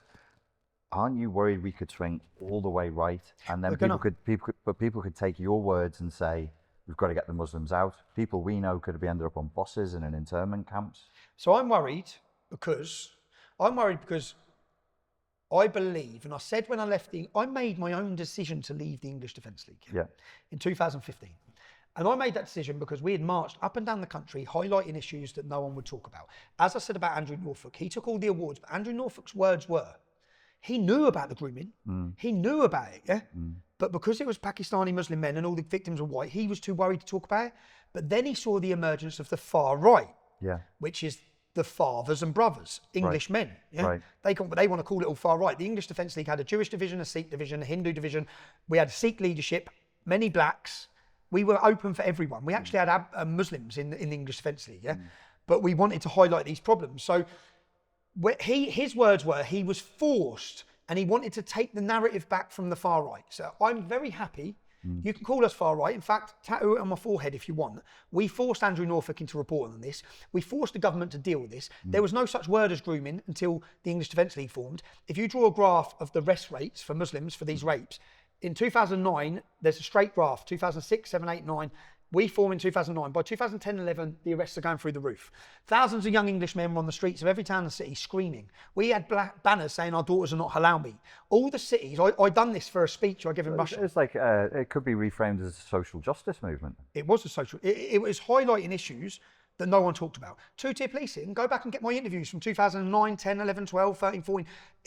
Two-tier policing has now become part of the vocabulary of the British public. Yes. Well, we were trying to tell you about it 15 years ago. Yeah? I first heard it when I went to the event at yours. Like, I was like, what the fuck is two-tier? And somebody explained it to me and I was like, oh, okay. But now everyone sees it. Now Suella Braverman talks about it. She lost her job for it. But now everyone knows it. Everyone in the country is seeing a politicised judiciary, weaponised judiciary since the riots. Everyone can see it now. Well, what you're seeing now is what we've lived under already for 20 years. The Conservative Party wanted to hide it more, but they're exactly the same. Keir Starmer just doesn't really care. He's coming down and crushing everyone. And they think by crushing everyone as they are now, trying to set an example of young British men, pensioners, mothers of 5 going to jail for shouting. Yeah. Like insane, insane. We don't jail for half the stuff, but they're trying to crush a growing resentment and anger of the British public at open border mass immigration. Would you resist anything that became like white supremacist, ethnocentric, Nazi style? I am the most vocal voice of resistance to them. So don't. Is that a real thing, or is that a boogeyman? I mean, do we have that in the UK? It's growing. It's growing. It's growing. And it will be white, Christian, anti-Muslim, and violent. So groups like National Action, who are now prescribed by the government as a terrorist organisation, groups like Patriotic Alternative, their worldview or their view is an ethno-state. It's an ethno-state. Total ethno-state. And you would resist that? I totally resist it. I totally resist it. I am the most vocal. I am the most vocal. Telling me you're fucking racist. I know. I am the most vocal voice against this. I'm known as a Zionist, race-traiting, multicultural loving wrong'un by those groups. In fact, they hate me. I'm the biggest. Who likes you, Tommy? Who likes me? My son, he's over there. Yeah, you got your family. You got a few mates. Yeah, got a few mates. So the ethnocentric ones absolutely see you as a race traitor. I'm a total traitor to them. Yeah. And it's easy to throw everything, because I don't hate Israel and I don't hate the Jews. Yeah, I don't hate them. Yeah? In fact, to be a Zionist, I wear that. Yeah. To be a Zionist, they changed the meaning of it now, but to be a Zionist means you believe in a homeland for the Jewish people. Yeah. There's 55 Islamic nations. Well, can't the Jews have one? Can't the Jews have one without being massacred and murdered? That's my view. And I also understand jihad. So I understand where Israel is and who surrounds it and the mindset that surrounds it. They've got no choice. You are dealing with people who wish to enslave your daughters, rape them, pillage you. Look what happened on October 7th. Look how it emboldened the jihadist mindset and the voices of pro-Hamas come across the entire Western nations, in universities everywhere. The hatred of Jews. So first of all, because 7% of Mein Kampf, which is Hitler's book, which is banned in many countries, it actually sells best in Islamic nations, but it's banned in most countries. 7% of that is Jew hatred, 11% of the Quran. Take Israel off the map. Sorry, just to be clear, 11% of the Quran is slamming Jews. It's slamming Jews. And 7% and only 7% of Mein Kampf is slamming Jews. The same thing. Yeah, so, and one's banned and one's actually celebrated and pushed and propagandas. They kept sending it to me. People, because I was talking about some elements of Islamic philosophy, and loads of people were sending me Qurans, and I had them in the office in Liverpool, and occasionally I'd flip through them and I'd just be like, wow, you really don't like Jews. There's just pages and pages. The Jews did this, we gave them money, they stole it, over and over and what and you're over witnessing again. now is an alignment of the anti-Jew hatred coming from the Nazis, the ethnos, right, and the Muslims are coming together. They're all sitting together now on this. Yeah, so they can be unified. They're unified, and the far left, and they're all focusing. Everything and anything is the Jews. So now the riots were Zionists. The riots were led by Zionists. Literally everything, which when you've got a distrust in the media, they blame everything on the Jews. Which when you've got a massive distrust in the media, which we have, no one believes everything. You don't know what to believe now when you see it. Everything's a lie. Yeah? I showed this in my latest documentary. Everything's a lie. They're showing us. So it's easy to throw in and make people believe that other people are propagating, or terrorist attacks were false flags. People are questioning everything. Yeah. So, but on the Jew front, it's like, and on the Quran front, you know what they were doing to you there? When I was doing 22 weeks of solitary confinement in 2011, and a Muslim outreach organisation sent me the Quran. So I thought, right, I'm here, I'm on my own, I've got a lot of time, let's have a look at this. Yeah? So I started looking through the Quran, and I'll ask anyone watching this, do this, yeah? Pick up the Quran, open it up, and write down verse numbers that tell you not to be friends with Christians or Jews. Right. You will have pages and pages and pages. Yeah. And I sat there going through it, and it was like a jigsaw. All the bits just come together. And everything I'd seen growing up in Luton just made sense. Well, if you're taught this, and on the Quran, if you're taught this, and the Quran is an encrypted book currently. When William Gladstone, Winston Churchill, in the early 30s, in those years, in the early 1900s, the Quran was in chronological order. It's not now. Yeah? You can't buy a Quran that's in chronological order. Yeah? I didn't know that. So as in one thing Muhammad says one day, if the one you pick up now, go to anywhere and pick up the Quran. What he says one day is next to something he said 20 years later. You can't make sense of it. It's impossible. Now what they use, abrogation, the laws of Islam, abrogation. So if there's two conflicting statements by Muhammad, if he says love the Jews and then he says kill the Jews, well, which one comes first? Well, if he says kill the Jews later in his life, that supersedes what he says earlier. Whatever he said as a more mature man is the thing that we take. It's the thing that we take. So what I done is I wrote a Quran. I'll give you it. I'll give you one. Yeah.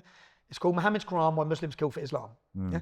And in fact, there was a terrorist who went on trial from Luton, and he used my Quran. Yeah. And he said, I swear to God. Yeah. Google it. Yeah. Google it. Yeah.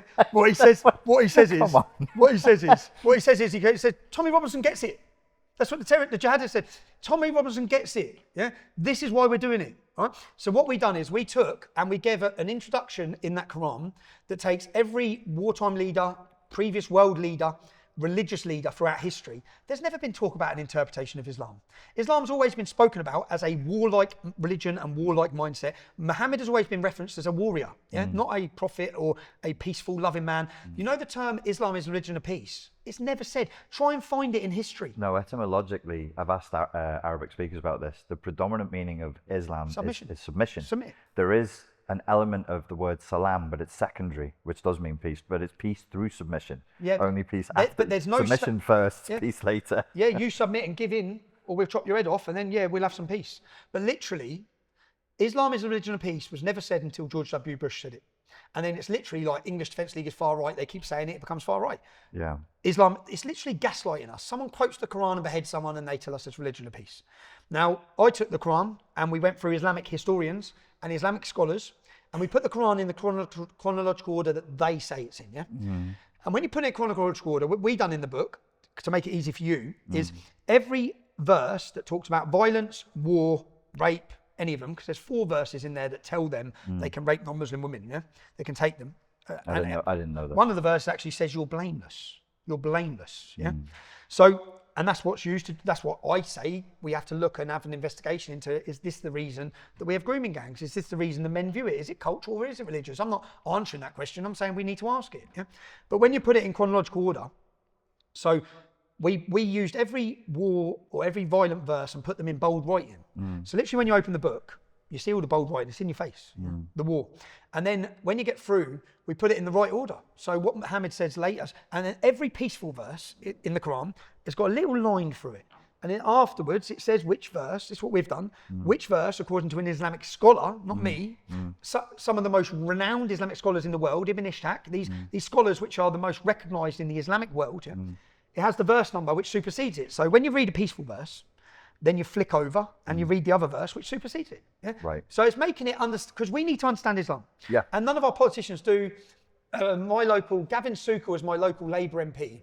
When we started the English Defence League, he was the local MP. And he held a Celebrate Mohammed Day in Parliament. And I saw him in a chicken shop in Luton. So I went up to him in the chicken shop. I said, Gavin, can I ask you a few questions? He was like, oh, shit himself. Yeah. I said, like, you held a Celebrate Mohammed Day? Yes. Why did you do that? He said, well, Muslims, they all worship Muhammad. Muhammad was a perfect man for them. I said, okay. So you've done it because people like him. I said, lots of people like Hitler. Yeah, but did you look at what Muhammad's done? Did you know anything? Tell me about Muhammad's life. He just looked like, I said, you don't know anything. So you call me ignorant. You call us ignorant. You held a Celebrate Muhammad Day without knowing anything about what Muhammad done. I said, it's insane. Yeah, he murdered, he pillaged, he's a bloodthirsty warrior. Why are you holding celebration days in our parliament for him? So most people are ignorant to this. Many Muslims are ignorant to it. They don't like to, and also the Islamophobia phrase is given to protect it from criticism. If there's an ideology which is growing in our nation, which is fundamentally supremacist against non-Muslims, we need to talk about it. So back to this thing of Islam existing peacefully in the UK. I wish it could. I wish Islam was like Sikhism. Sikhism's a beautiful, wonderful religion. Hinduism. I really wish, because my life would be very much different. But if I look at history and look at Islam and look at the teachings and look at the Salafism, Wahhabism, the fastest growing sects, Deobandi is the future of this country. And I'll tell you why I know that. When I was leading EDL, Tom Robinson, ironically named as well, was the Bishop of Pontefract. So the Bishop of Pontefract called us for a meeting with the future leaders of Islam in Britain.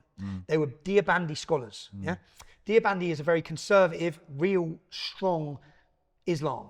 Yeah, it's not peaceful, it's not moderate, it's very, women are wearing niqabs, separate from the Muslims. And I went to this meeting and sat around this table. It was in a church in Derby. And me and my cousin went and they brought in these scholars. One of them had just come from the Golden Dome Mosque in Jerusalem from preaching at it, yeah? And they said, right, this is an opportunity for us all to tell us what's wrong. I said, really? Okay, because I'm not going to hold back. I'm going to tell you exactly what's wrong. And we sat down with their leaders, who were very polite. And the Bishop of Pontefract started off, and he had another reverend there, who was a very nice man, yeah, who said, what we're doing to bring the community together. You know all these stupid diversity photos they keep doing? Church leaders with imam leaders, and they do a photo and pretend the world's great, and it's not, it's bullshit. So they said, we held a Christmas event where we brought the Muslims and the non-Muslims together for a Christmas meal. I said, okay, did you have wine at that Christmas meal? And he went, well, no, we didn't. I said, so you had a Sharia compliant Christmas meal because they don't like wine? You mug, yeah? Basically, you're a joke, right? You are bending every time, yeah? We don't want to bend. I don't want my culture to change. I don't want us to change for them, yeah? If they're guests in our nation, which have been invited, remember there's 1,000 years of English Christian history here. Yeah. If guests have been invited into our country, which many have, yeah? Many have integrated and assimilated, some have declared war, yeah? But if they're guests, they need to adapt. We're not going to adapt to everything. You're not changing everything to suit Islam. I've lived in Malaysia, which is a Muslim country. I lived in the United Arab Emirates, and you're allowed to stay, but you live over a trapdoor, basically. If you fuck up, You're gone. and you don't adhere, and I don't have a problem adhering that's because right, though. it's their country. That's It's right. their laws. It's whatever they say goes, and I'm happy with that.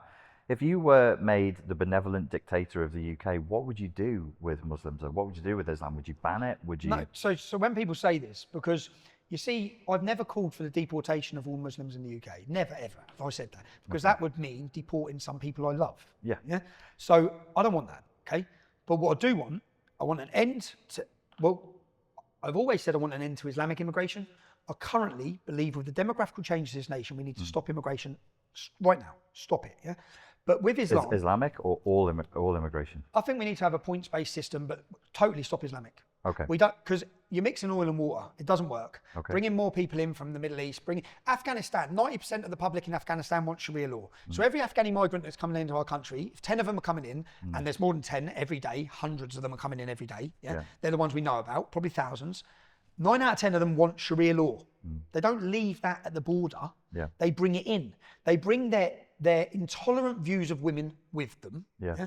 No one wants to talk about this. In fact, what the government just did recently with branding all the protesters as far-right racist is they've escaped from having to talk about the problems. So you know there was riots in Tamworth at the hotel. What they don't tell you is one of the Muslim migrants at that hotel raped an English girl in the town. Yeah, that's a fact. Right. When there was trouble in Hartlepool, what they don't tell you is one of the migrants left the hotel and stabbed someone to death, an old age pensioner, a British man walking down the street shouting it was for Palestine. Yeah? They don't tell you that. What they don't tell you is that in Great Yarmouth, other migrants have left the hotels and women there. They don't tell you in Oxford that an Oxford student walking home whose father I've spoke to, they raped her and all. So the British public are angry, and they're angry for a reason. And what they've done is just mask over the whole, they've tried to bandage the whole thing as far right. And all that's going to do, it's not going to go away because they're continually bringing them in. And the people they're bringing in are hostile, they're aggressive, they're not all of them, of course, but they're middle-aged, they're fighting age men. This would be a different argument if those hotels were full of women and children. Oh yeah, 100%. Would I even, the Bishop family, so when I was 11 and 12, and again, I can speak from experience of growing up, when I was 11 or 12 with the Bosnian conflict, the Bishop family in my road lived at the top of my road, Sonia and Ray Bishop, son called Scott. They were the first ones to take a family in from Bosnia. Yeah. A mum, a son, and a daughter. Yeah. Their father had been murdered. Yeah. Real refugees. Yeah. Muslims, yeah? Yeah. Very liberal Muslims from Bosnia. Brought in, do you know that lad and his sister have gone on to be outstanding members of British society. Went to my school, grew up with loads of non-Muslims, excelled in life, business owner. You can sit at that family and you would be proud of what we done for that family, yeah? Yeah. What we're seeing now, Afghanistan, Pakistan, Iraq, Syria, Somalia, Eritrea, middle-aged men coming in, there's not even a chance for assimilation or integration, there's not going to be, yeah? And taking the rights over British citizens who can't afford heating. Even my mum was just about to get a winter allowance for the first time. And Keir Starmer's come in and took it, whilst giving 4-star hotels to migrants who have put nothing into this country. People are fed up, can't get a dentist appointment, can't get a doctor's appointment. They have 24-hour nurses in their hotels. Like, our family can't do it. And people are, that resentment, that anger, it's not going to go away, but they're speeding up the acceleration, which is population replacement, whether people like it or not. We're being replaced as a population by a migrant community they're being brought in. And They don't want to talk about the problems of that. And again, we need to talk about the problems of that. And they've controlled the conversation around this through censorship on YouTube, censorship on Facebook, censorship on all these social medias. Now Elon Musk is a big problem for them because now people can have this discussion. And as I said, I'd love to get any Islamic scholar. I'll sit down. You'll chat to them. I'll chat to them. Let's have a proper discussion on Islam, on what he wants for Islam. Yeah. Because I already know where it's going to go. I know because I led the English Defence League, left the English Defence League 2014. In my local town, I'd been banging my head against the Luton Islamic Centre. That's the Salafist Wahhabist centre, Saudi funded. Yeah? They're the ones all the English converts go to. The Stockholm bomber was from there. So I've been banging my head against it. Luton's council, in response to the English Defence League, set up a programme called Luton in Harmony. Who was head of this? The imam from that mosque. Yeah? I translated 20 pages on their website. 10 pages were for why a woman should be lashed for adultery, why homosexuals should be executed. So I know about this mosque and how radical it is. And here they are sitting around the Luton in Harmony desk with all my council. They're on the inside of the room and we're on the outside. Yeah, we're on the outside seen as extremists, and here they are. And as I'm walking through, I left the English Defence League. On my local radio station was Kadir Bask, the imam from that mosque, having a discussion with a gay producer, radio producer, about me, the extremist English Defence League leader, leaving. Yeah? I walked into the studio. You can watch the video. I walked in and he goes, oh, well, Tommy Robinson is from Luton. He's just walked in. Yeah. I said, yeah, I've just walked in. Let me sit down. Let me ask him some questions. And Kadir Bask, bearing in mind I knew who he was, I said, let me ask you, Kadir, because let's ask each other some questions, yeah? And he's like, okay. In your ideal society, because you have to ask them the right questions in the right way. In your ideal society, not Great Britain, but the way you want society to be, would there be a punishment for homosexuality? Yes, there would. Okay, tell him what the punishment would be, because he's gay. Let him know, you'll kill him, wouldn't you? In your ideal society, he'd be dead, wouldn't he? Yeah? He'd be dead. From this conversation, Pink News took it up. Yeah? They reported it. They raided, Kadir was head teacher of a school. They raided the school. They found books on cutting off hands and feet. Jesus. They found all this extreme stuff in the school. Yeah, I've had a whistleblower, a girl who went to that school, who's talked to me of what they were doing in this school to the kids, the Muslim pupils. Yeah, so and from that so I've then been fighting against this mosque, and I'm not saying there are some. I've had some great Dawood Masood, young imam. There's lots of. There's more liberal Muslims that could have the voice, but the council always give the silver-tongued Salafist Wahhabist speaker are the ones who are put forward, and they actually build them up in the community. And then you remember Khalid Masood on Westminster Bridge, when he done the terrorist attack, guess where he worked? Luton Islamic Centre. So when that happened, the Sunday Times, all of them are ringing me. All their journalists are ringing me. What do you know? I said, I know everything. Yeah. Their secret school is in this estate. Here's where they are. I know everything about every one of them because it was my job to find out, because they were the mafia. Yeah. So if I was going to get targeted, it's them. I know who they are. So I done my homework on every one of them. And then I had the journalists ringing me. What do you know? I said, here's who they are. Here's what they're doing.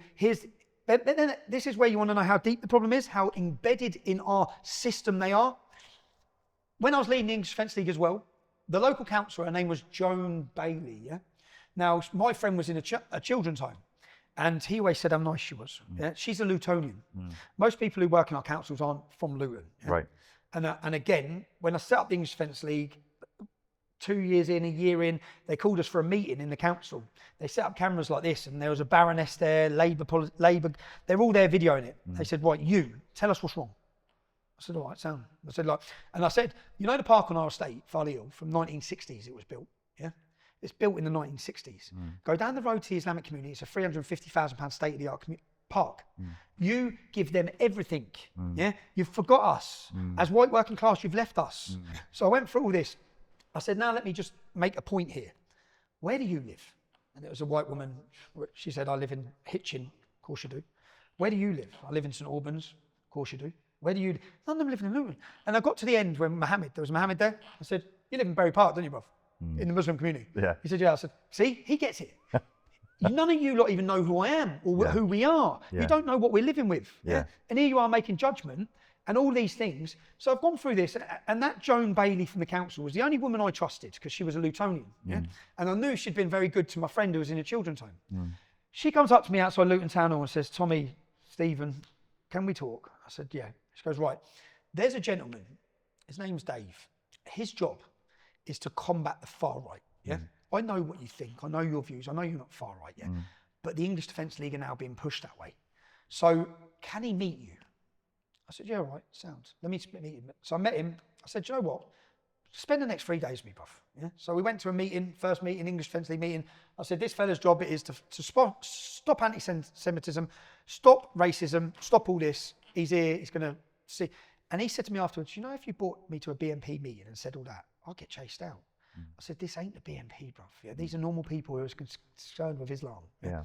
So he spent days with me. He's getting to know me.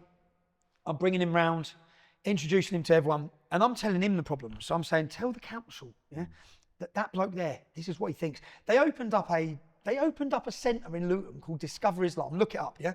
The imam, who was coming from out of town, he was coming from Edgware. This was his fifth religion, yeah? It'd been fucking basically Star Wars, it'd been everything, and in the end, he landed on Islam, right? And his name was Yusuf Bonner. I remember it, his name was Yusuf Bonner. So I went through and he said, before he's coming to our town, and our council are opening up a shop in the town centre to convert people, he says that his job is to bring Islam into every home in Luton. Right. I said, well, you're bringing more outsiders into our town to bring more Islam to our... So I looked him up, I found loads of radical stuff.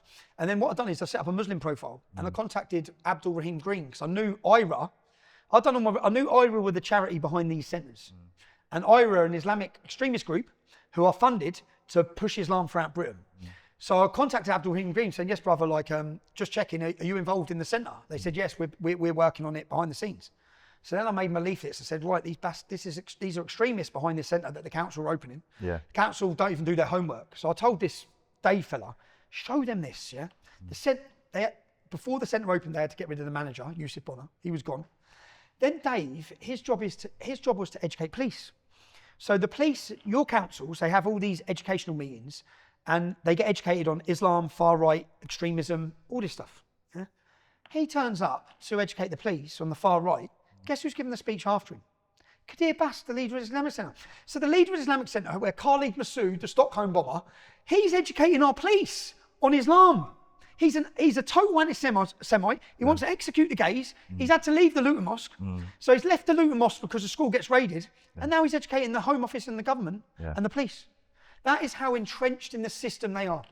They're actually, the radicals are educating the police on Islam. And do you know, so when he got there, this Dave, he's a genuine anti-racism, genuine anti-bigotry. When he got there, he said, I'm not sharing a platform with him. Yeah. I know who he is. Yeah. Do you not know who he is? And they hadn't done their research. None of them. None of them. Because they're very silver-tongued. So I know you've had bad experiences with some interviews and being misrepresented. You were just telling me about the Sky News. Sky News, Jason. Well, the worst one was Panorama. Right. You know that? Have you watched Panorama? No, oh, mate, you've got to watch it, man. Yeah. It's insane. So Panorama, so I come out of jail. In 2017, I go to prison for asking Muslim walking into court, how do you feel about your verdict? That's all I asked. Yeah. How do you feel about your verdict? Yeah. They shouted loads of obscenities. The judge called me in, had me arrested. So there's a video of him looking at us out the window, and I'm standing there talking. Yeah? They had me arrested. I go before the judge, and 2 hours later, I got 13 months in jail. Right. My car was still outside for work. You know, I drove up there, got to prison, rang my wife, said, yeah, I'm in jail. Just got 13 months. She was like, fuck off, Stephen. I'm like, no, I'm in jail. I'm in H&P Hull. I've just been sentenced to 13 months in prison. So how can that happen? He said, I don't even know how it happened, but it's happened. Yeah, I'm in jail. So I'm in jail. It takes 11 weeks before I'm meant to meet my lawyer after 3 weeks. It takes 3 weeks to get my lawyer to meet me because we want to get appeal. So I'm thinking they can't do. I'm watching all the news say I pled guilty. I'm thinking I didn't plead guilty. What are you talking about? Yeah? They're pumping around. Well, he pled guilty. He accepted fault. I was like, no, I didn't. You didn't even ask me to plead guilty. Yeah. So this is all going on. I got my meeting with my lawyer. Boom, they moved me. They shipped me from H&P Hull to H&P Onley. Onley's got the biggest demographic of Muslim prisoners in the country, and I've been through the prison system. So I'm in there. After 11 weeks, we get before the High Court of London, and they realise everything was unlawful. I didn't get asked to plead guilty. Everything Judge Marston done was illegal. Yeah? So they released me from custody. Now at this point, 660,000 people had signed a petition to have me released. So the government, when I come out, I remember seeing on Facebook, there was government studies, like, you know, they pay for research. Yeah. What's your opinion on Tommy Robinson? What do you think of Tommy Robinson? Lots of questions about me. So I thought, fuck, they're asking loads of questions about me. And then I heard Panorama were doing a program on Tommy Robinson. They're going to show the public who I am. What does that mean? Yeah. So I shit myself. So I sent a girl undercover into Panorama. So they were going around contacting people saying everyone I'd ever fallen out with was ringing me. Right. Saying, look, mate, Panorama have been on the phone to me trying to get me to say shit about you. Yeah. Like my ex-colleagues, they were blackmailing. I didn't realise my ex-colleagues, I had 2 lads who worked for me. When I went to jail, they left. And when they previously worked for Rebel Media, who are a right-wing news agency from Canada, when they lost that job, they went and took money off of Hope Not Hate, a far-left organisation, and started grasping information. So Hope Not Hate were using the fact that they'd grasped before to blackmail them, saying, well, if everyone finds out, you won't have a job in your movement. So we want you to say this about Tommy Robinson, say that about Tommy Robinson. So they were telling them what to say. So I sent a girl in undercover, and what I got on them should have been enough to finish. There should never be a Panorama show ever again. Yeah? Right. I got them, and this is where I know we have a totally controlled media. Yeah. When I was leading the English Defence League, for the first year I wore a mask. No one knew who I was. I used the name Tommy Robinson, not my real name. Media have probably told you, Stephen Yaxley Lennon. So I was wearing a mask. Now, Stephen Bird was the journalist for the Times newspaper. He went to my mum's. I was shitting myself then as well. I was like, oh God, the whole world's going to know I'm the leader of the EDL, because no one knew. And that was going to bring threats and danger and death and all these things. So he put me on the front page of the Times newspaper. So when he come to interview me, he said, look, your life changed tomorrow, Stephen.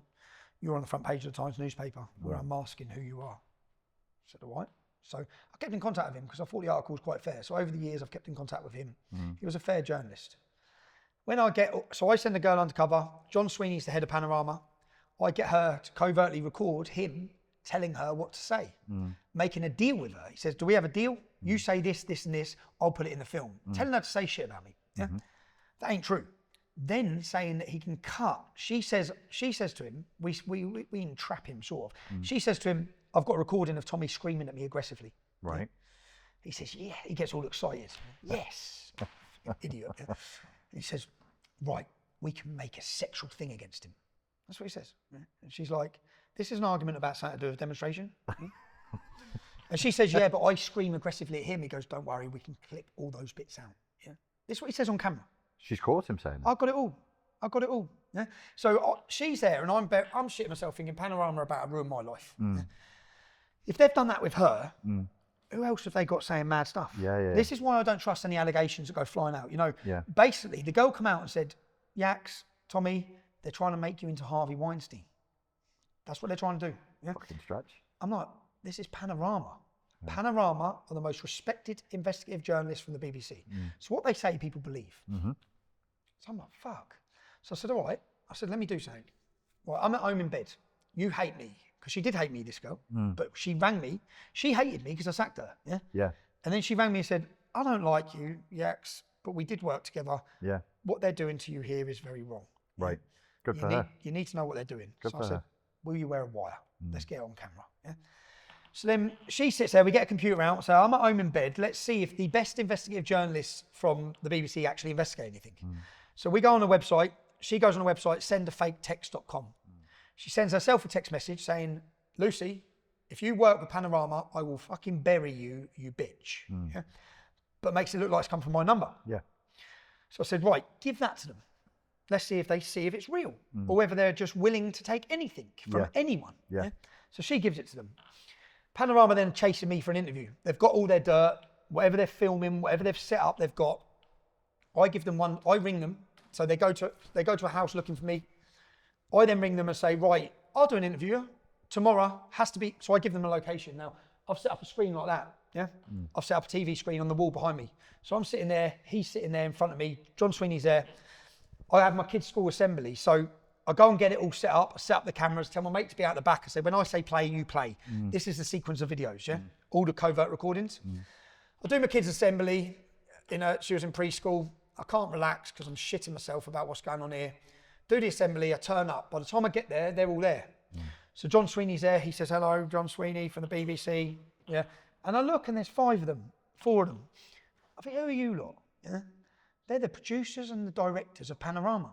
Right. That's not normal. I've done 10 documentaries. Yeah. What are you doing here? Yeah. This is obviously a big hit for them. Yeah. They're obviously like, we got him. We got him. So I sit down in front of John Sweeney and I say, before we start, lads, I don't trust you. The BBC. I don't trust you all. So let me ask you a question. As a journalist, would you ever tell anyone what to say? In the documentary you're doing on me, would you ever tell anyone what to say? No, of course I wouldn't. So press play, and I just sat there staring at him. And he's looking on the wall behind him as covert recordings of him telling someone what to say. And I looked at his producers and they've all just gone like this. Oh, shit. I'm like, this doesn't look good, does it? Is this journalism in your eyes? Is this actually fair, balanced journalism? And then I cut in from another BBC documentary what their guidelines are. So the BBC must portray things as they are. Mustn't, so, and then back on all their own rules are playing. I'm like, seems to be against your own rules here, guys. Would you ever make up sexual allegations, John? No, of course I wouldn't. Press play, and then it's making, and to be honest, I wanted to punch his head in. Because if they were successful, which I, in the end, we carry on. And then I say, who's in control of this documentary? We are. You, the BBC. You wouldn't have any other organisations working with you. No.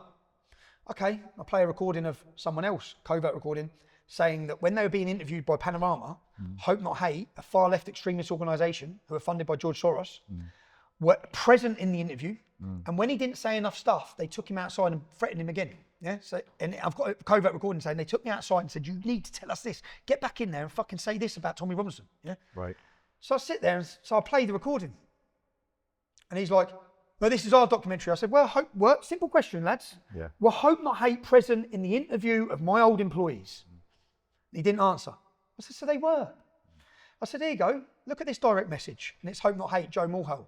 And he's messaged someone else, which we've got a message saying, "We are steering the Panorama documentary." Why would Hope Not Hate, a far left extremist organisation funded by George Soros, be steering the independent BBC if this isn't a stitch up? Yeah. And I went through all the stuff and I'm playing it all. And I'm like, "John, what you don't realise as we're talking is your career is over, bruv." And he's like, "Yeah, journalist." I said, "You're not a journalist. You're not. You're a fraud, mate. Yeah, propagandist. You're a propagandist. You're here to ruin my life." And then the funniest part of it, and anyone should watch this. This documentary had 2 million views in 48 hours. Yeah? And then I got deleted from YouTube, Facebook because of this film. And at the end, when we're standing up and I'm like, "John, it's over. You're finished. Your program's finished. You're all done." And then the producer steps up saying, "Hold on, we're doing a documentary on you." I said, "No, you're not. I've just done a documentary on you. You don't get it, do you? Right? You can't actually see what's going on here. Yeah? You're fucked. Right? My film goes out next week. The trailers are going out today. You're going to receive a lawyer's letter today. Yeah? I've got you banged to rights." And then as he says that, he says, "Well," and he pulls out of his pocket the bit of paper. He's like, "Well, you said to Lucy Brown, you're going to bury her if she works at Panorama." I just looked at the camera and said, I told you. They didn't even check it. Didn't even fucking check it, yeah? But then I walk out and I think, right, that's it, yeah? But then within 48 hours, I was deleted off of every social media. But not just deleted, Facebook made it so you can't mention my name. So the documentary was disappeared within 48 hours. Now this was a documentary, bearing in mind Panorama is the biggest show from the BBC. This proved fake news, and do you know what else it proved? Because he got drunk, he was drunk as well during our covert recording. He's being racist. He had a Greek girl, waitress, and he said, "When she comes over, watch what I say." He spoke to her in Turkish. And he started laughing. "Oh, it's fucking funny, is it, that the Turks enslaved and raped all their women? Is that a joke, is it?" And do you know when he spoke about me, he said, "Yeah, he's of scumbag Irish background." So I pulled him on that. I said, "Scumbag, what, because we're poor?" That's your view, innit, John? And then when he was talking about all of it, if you want to understand the mindset of the BBC, it was all in one film. Because he was talking about Danny Lockwood. Danny Lockwood's a journalist from Yorkshire, a very good journalist. They crucified him because he used to tell the truth. But he was a working class man. When he was in the green room, John Sweeney says, "Well, we heard that Danny Lockwood was down in the green room and he's a working class bloke." You know, it was like a Mongolian animal from the fucking Amazon forest or something like that. Okay, So what? I said, "What? You view working class people as animals from the Amazon forest? That's your level of this," because the girl he's talking to is very upper class as well. So they're both talking anyway, but he don't realise she's trapping him. Yeah. So that documentary categorically proves to everyone, they blocked me after 48 hours and deleted me from everywhere. My Facebook was gone. I had the most engaged Facebook page in the country. Not just that, the Attorney General's government, the government, contacted my solicitor and re-prosecuted me on the case that I'd just been released from. What do you deduce from that? Is there some sort of propaganda wing of the government that has enough power to just reach out to social media and say, blacklist this guy? Well, Nick Clegg took over social media from the government, so they're in everywhere. Right. Left the British government, took over, and we now know from the Twitter files of Elon Musk, we know from what he's shown from Brazil, they literally did, yes, the FBI, MI5, literally had access to Twitter, delete him, remove that, delete that. Total censorship of what you see. That's what this is all about. Controlling how you think about who you think it about. So obviously I don't blame people who are sitting watching this who hate me, because you've been told by a very weaponized media that I'm a Nazi, that I'm a racist, that I'm an extremist, that I'm a thug. Bit of a thug. But you've been told all but you've been told all these things, You've been told all these things. And so I don't blame people, because if I was listening to the mainstream and I was stupid enough to believe them, I'd hate me. And I'm not perfect. And by the way, I'm not sitting here pretending I am. I'm not. It's never good to do that anyway, because everything gets dug up and found out. Yeah, you can. And I am. Some people say, "Oh, I've seen Nigel Farage." I think he labelled me as a thug at one point. It's like, Nigel, and anyone like that, you have £500,000 security a year. I walk around everywhere on my own. If someone punches me, I'm going to punch them back. I'm not going to apologise for that. There's no footage of me being actively aggressive or violent towards innocent people ever. I'll just defend myself. And I've had to defend myself through the life I've lived. And those negatives from my upbringing, I would never, when I started my activism, I got attacked. I've had 6 terrorists are in jail for 30 years for a plot to kill me. They got there 2 hours late. All of these things, I would have gave up at the first punch in the nose. It was never going to be, I always say this, it was never going to be female school teachers or nurses that stood up against Islam in Britain. And on my negatives, my positives and my negatives, you have to accept some of the negatives of my upbringing. A normal upbringing, which is what I say is normal. Yeah, it was in a tough town or a rough town, but should you be punished for your upbringing that you didn't? No, everyone else is allowed to move on. And I'm 41 now. I'm 41. I'm a father of 3. I'm a very different man than I was when I was 25. But even when I was 25, I still weren't a racist or any of those things. I was young. I was angry. I put a balaclava on it. Like, I was pissed off. I saw no other way. We didn't have a voice. What would you have changed, like as a 41-year-old man looking back on when you started out when you were 22, what would you change? Do you know, I've done a video. So these riots that kicked off recently, which I've been blamed on somehow, Mental, man. But when they kicked off, I made a video. And the video was directed at men. And I said, men, in these towns and cities, I was the same as those young men putting on a balaclava. We did in Luton, 200 of us, 300 of us, 400 of us. We were pissed off. We were angry. There was clashes. But I said to the older lads, get hold of those young lads, take the balaclavas off them. They're going to go jail. Stop them throwing bricks. It's not going to do anything. You're not going to win this battle. There's a battle for our country that's underway. There's a battle of information. Totally. There's a battle for the hearts and minds of the public. You ain't winning that battle by throwing a brick. So this is one of my questions. Rioting, is it ever useful? It's never useful, but it's accepted and understood when it's non-white people. So the Black Lives Matter riots, all the politicians said, we need to understand where this anger's coming from. These recent riots, it's like, they're all far-right racists. We don't need to understand shit. Let's kill the conversation, put them all in jail. Oh, someone said, you're not English anymore to the police, give them 2.5 years. Mother of 5, don't care, put her in jail. They've locked up pensioners to scare the British public. So these recent riots, I truthfully believe, bearing in mind, so the public understands, I think it's important to understand the context of what's got us to these riots. Since October 7th, well, actually for the last 20, 30 years, the British have been oppressed, we've been attacked, we've been demonised. If you celebrate who you are or want to show your identity, it's frowned upon, it's not celebrated, it's deemed as racist, the British flag, all these different things. So we're already feeling upset. There is a 2-tier policing system, and since October the 7th, since the attacks in Israel, we've seen groups on the streets of London calling for jihad.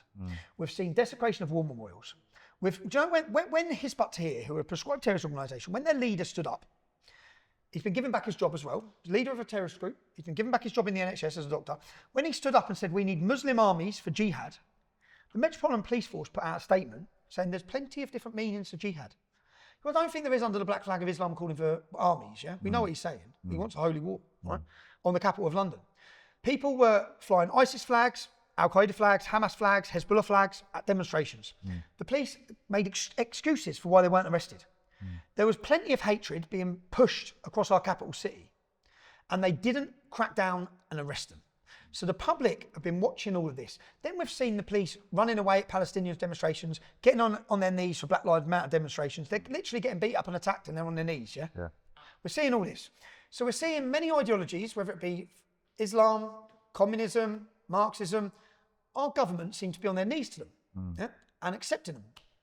Then we've witnessed all of these demonstrations of hate, all of this calling for jihad, all of this calling for gassing in the Jews. Jews can't walk the streets of London. British public, hatred everywhere. And the police have basically let it happen.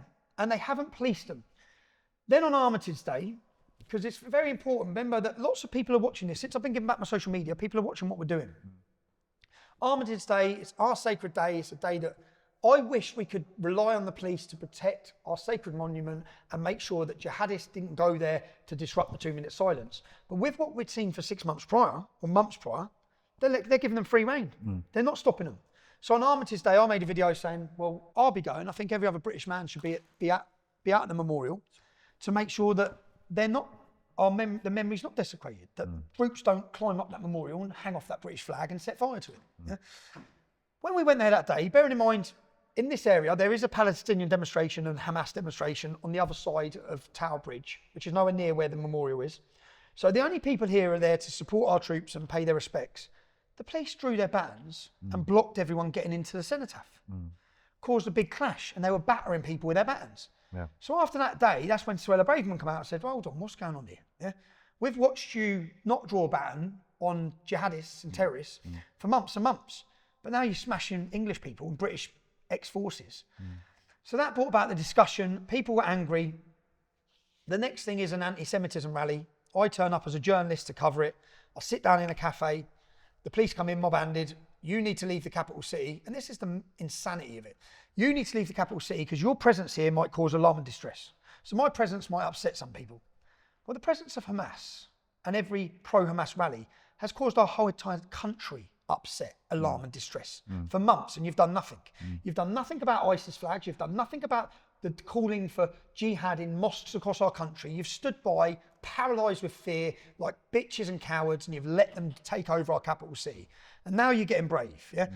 And they said, if you don't leave, you're going to be arrested. I was then forcefully arrested for doing my job on my own with my cameraman. And when I was handcuffed, my hands behind my back, they pepper sprayed me from point blank range. Pepper sprayed me. There's a video. This goes viral everywhere. Why? They didn't, because they use a level of force against us that they're scared to use against them. No one wants to be deemed as racist. They walk around policing these other demonstrations with their hands. Is that the only reason they're scared of being called racist and Islamophobe? They're totally fearful of being called, well, when you think about that, so it sounds mad, doesn't it? But they let a generation of daughters be in Rotherham, Telford, Rochdale, Oxford. We know from the reports in all of these cities that the police knew it was happening, but we know that they were scared of being called racist. So how powerful is political correctness and the fear of being branded racist to police officers? Well, it's that powerful that they let 12-year-old children get raped and tortured. That's incredible. That's how powerful. That's incredible. So, but their careers are at risk. If a police officer gets a black mark against his name for racism, his career's at risk. So he can't pay his mortgage, can't look after his kids. It's at risk. It's a real serious consequence, yeah. They're serious. You'd still steam through the door and you wouldn't let them rape kids. But I believe the politicisation of the police was coming from the top with the grooming gangs. Individual police officers would love to go kick the doors off those little Pakistani rapists, but their hands are tied behind their back. If we look at the case in Manchester where a 15-year-old girl was injected with heroin by a 50-year-old Pakistani man and she died, they done a big police investigation. I identified 100 rapists, got ready for the trial, and then collapsed it. They just collapsed it, right? None of the parents were given reasons. The cases were just collapsed. This is before, again, it was all exposed properly with the English Defence League. They collapsed it. The officer who collapsed it was given the highest regard of rewards by the Queen months later. They literally look at the careers of every officer who suppressed and hid these crimes. They were excelled, all of them. Any whistleblowers, lives were destroyed, careers destroyed, jobs destroyed, reputations destroyed. They literally targeted the whistleblowers, which is basically what they're doing with me. They didn't know how to deal with the problem, so they deal with the secondary cause of the problem. So you don't like Tommy Robinson, well, you created him. Yeah, your cowardice and your failure to make arrests, your cowardice to tackle problems, the fact that you can't even name Islam, the fact that you won't give a voice to the British public, or you silence them, attack them and demonise them at every opportunity, created the character of Tommy Robinson. I wish I was still Stephen Lennon. father of three, doing my normal job, well, not aircraft engineer, and I fucked up. But I went on to have successful plumbing business, properties. By the time I started my activism, I wish I didn't have to start my activism. But when you're watching your entire town drowned, when you're looking around your town thinking, and this is just, any of you need to do this, and so many of you are now doing it, you look at your towns and see them changing, don't you? You know it's not for the good. We all know that. You're looking around, you're thinking, this ain't right. This hotel full of young Afghanis in our town walking past my daughter going to school, luring at her, ain't right. Yeah. Well, I'd seen that my whole life. So I'm looking at my 3 kids thinking, right, I've got an option here. And the option is, my mate who just messaged me there, done the same, is move. Because that's what everyone's done. Essex has become the East London, they've all left, yeah? You can't keep moving. We can't keep, as British men, English men, running from this problem. At some point, we're going to go, hold on a minute, yeah? Stop the floodgates, stop this problem, stop the hatred, stop it, stop the hostility. But to stop it, you've got to talk about it. But they want to take away our right to even talk about it. And they demonise you when you do talk about it. So I sat there and had an option when I was 25 years old. And I sat down with my cousin.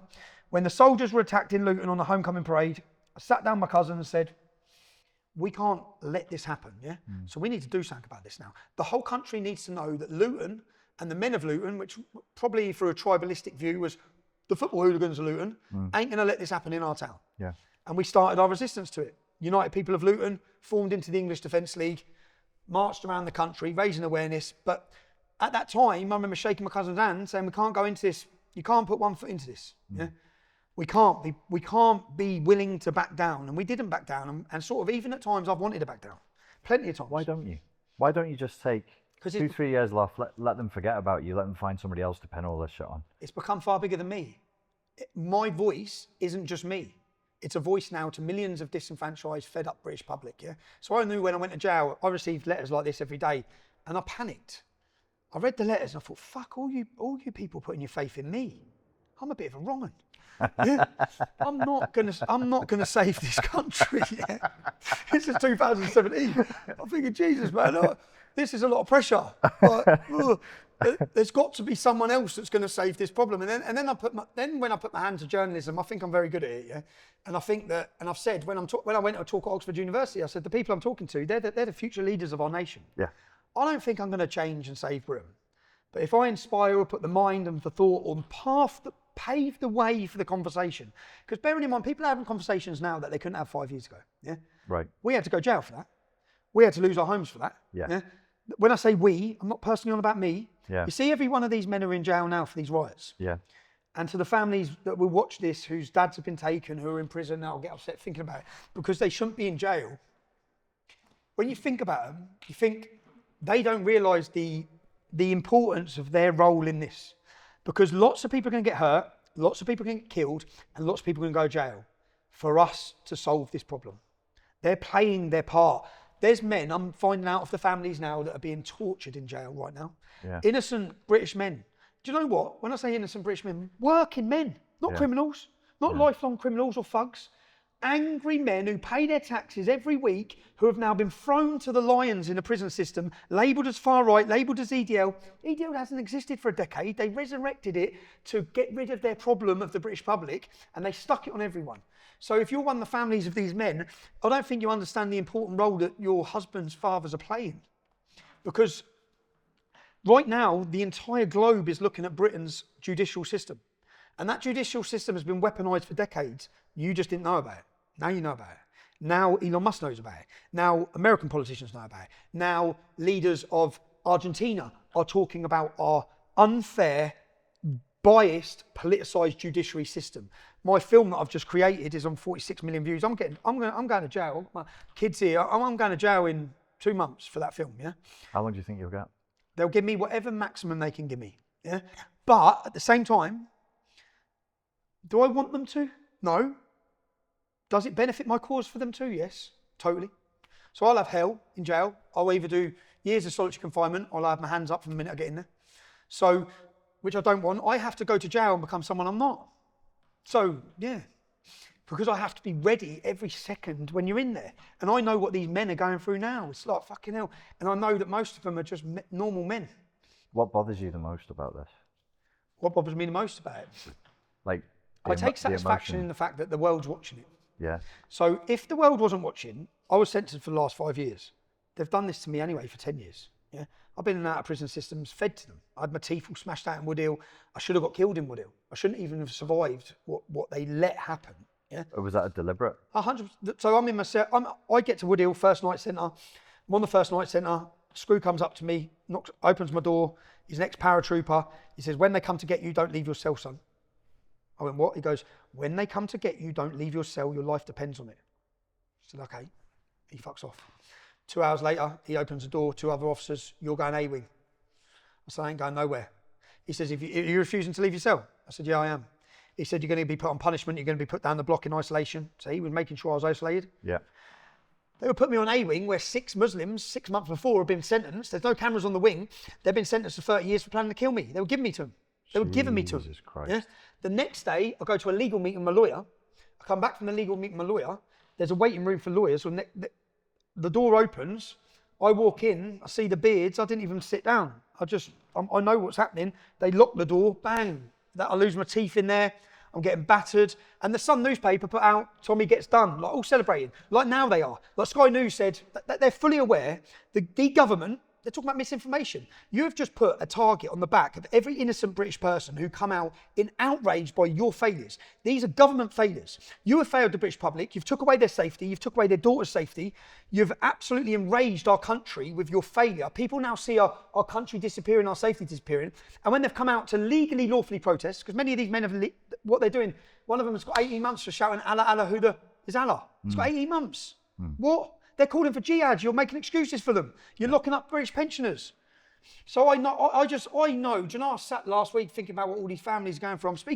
I'm now, and all I ever think is punch back, yeah? I don't know anything, I don't know anything else other than punch back.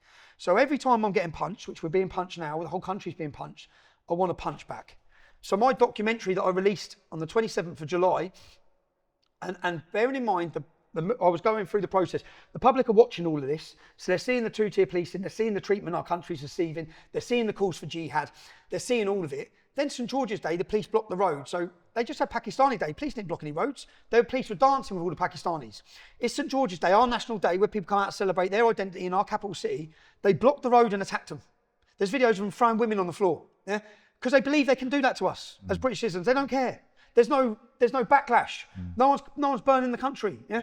So they've done that. Everyone's watched it. Public have watched it. I then organised, I said there's a need for a cultural revolution really in Britain. We need to celebrate who we are and we need to unite the country but under the British banner. Now, what is the British banner? You don't have to be white to be British. My mum was an immigrant. Many fabulous immigrants come to this country, have embraced it and are absolute credits to the nation, yeah? We want them all coming together, yeah? If you love this country, come together. We had one event on the 1st of June. The next one was 27th of July. We had 1 million people watching live, 887 people watching our event live. Things have changed now. Them lot, the media, the monopoly they've had's gone. They've had the monopoly to tell you who we are, to lie about us to you, to lie about everyone, not just us, Panorama. Their Panorama on me never come out. They couldn't show it because it was all fraudulent, yeah? They lied to you. You know that when COVID hit, when vaccines hit, when lockdowns hit, Brexit, they lie. They don't care. They think you're fools. They think you're stupid, yeah? But they lie. Then comes about 27th of July. We hold the biggest gathering of British patriots the country's ever seen, 100,000 in a totally peaceful event. Do you know how it was peaceful? Because lots of football groups were there. People want to demonise football hooligans. They'll be the last men fighting for this country, and unfortunately, that's the reality, yeah? They'll be the men that are willing to stand there. Now, we managed, with the support of Football Lads Alliance, which is a group that brings all the football groups together, we managed to bring people to our capital city to celebrate British identity, and we managed, through adults, because we're mature now, as I said, I wasn't when I was 25, to send a message to people that I understand the need to get out on the street and be angry, but that's when you don't have a voice. At our last event on the 1st of June, we had 1 million people watching live. We've got a voice. Yeah. Let us be that voice. Yeah. Let us send a message to the establishment. This is David versus Goliath, and David is ready for a battle. Yeah. Let us tell them we're ready for a battle. We're not watching anymore whilst you flood our nation and remain silent. Our one thing we have is our speech. The most important thing we have is our speech. If the entire British public were aware of what the future looks like with continued mass open border immigration for the safety of our children, what it's going to be like for them growing up, we'd have a revolution tomorrow, yeah? So our focus was about building a cultural movement if you change the culture, you change the politics. We can't win this through political system, this battle. We can't. Reform got 5 MPs from 4.5 million votes. Liberal Democrats got 70 MPs from 3.5 million votes. Our democratic system and our voting system is different in Europe, which is why they have proportional representation, so they can actually get representation. So the 4.5 million of you voted got 5 MPs. Yeah, that's not representation. You should have had 90. Through the voting systems that are in Holland and other countries, you'd have had 90 MPs. That's 90 people in Parliament putting across your voice. That's an entire massive block giving you a voice. But they don't want that. So they keep it so the 2 major parties hand the baton from one to the other. Yeah? That's all our system is. It's one party, which was the Conservatives, who are mass open border immigration, brought in 1.2 million in 1 year, mass support of Ukraine war. They're mass pro-war. They're the same as the Labour Party. There's no difference. The fundamental things that are affecting us and our future and safety and us or our kids, they're the same. So you need a voice. And we said that if we build a cultural movement, a peaceful cultural movement. So all of the riots on January 6th, what happened in the last 2 weeks is Great Britain's January 6th. Yeah. On January 6th, FBI agents instigated trouble and they instigated a coup. They tried to, it's now proven that undercover officers were leading that. Yeah. And letting people in. Open the door for them. And then they called it a resurrection. Yeah. And then they clamped down and they put fear in the entire American public to ever protest again. Yeah. That's what they've done these last 2 weeks. They're scaring you out of speaking. Scaring you out of your democratic rights, the freedom of assembly. And Keir Starmer and these lot now, what they've done over the last 2 weeks, imprisoning people for saying something on Facebook. I looked at one yesterday. He got 3 years, 2 months. Spoke to his family. All he put was, as the Southport trouble was going on, he put Knaresborough next or wherever his local hotel is. Yeah. He had 3 years, 2 months for that on Facebook. He didn't incite violence. There was no protest at that hotel. He just commented saying that next. When you got emotional about that before, what are you feeling? I'm feeling a total and utter betrayal of our country's men and women, of families, of hard-working British public who have been absolutely betrayed by a government who are intent on destroying and silencing them. You know what, if the government could speak openly, what they're saying is, you lot will shut the fuck up whilst we flood your country. Whilst we take your work, whilst we put you in poverty, you'll shut up. Because we've got our plan and you're not getting in the way. And if you do get in the way, we're going to lock you up. And not just lock you up, the thing that gets me emotional is, they're feeding these people. I've lived a very colourful life. Yeah? I'm from a violent town. Most of these men ain't. Yeah. Most of these men I looked at one bloke, man, he's worked 49 years on the railway, never been in trouble before in his life. They've just thrown him into jail. And I know what it's like. I've walked in there. I've walked into Bedford Prison when I walk in and they're all on the landings howling. Yeah. And I'm shitting myself. And I'll have a fight, yeah? These men are just normal straight goers, man. I'm thinking about the worry that's going through their wives' head because I know what went through my family, their mums. I know exactly the situation they're in and it's terrifying. And they're not going to get any protection. People know who I am. Yeah? So when I talk about my issues, you're all hearing them. Yeah. No one's hearing these 50 men, 60, 100, 1,000 victims. These are victims of the British state. These are victims of failed policy by government, because they've failed in every town and city by flooding the nation. They've been failed left, right and centre. And when they've got angry, when they've had justified anger, yeah, I'm not encouraging the riots. In fact, all of my messaging from the start said, get the balaclavas off the kids, pull their masks down, put them in line, show them some leadership. Do you know, we had leadership on June the 1st and July 27th. We had 100,000 people at one demonstration, yeah?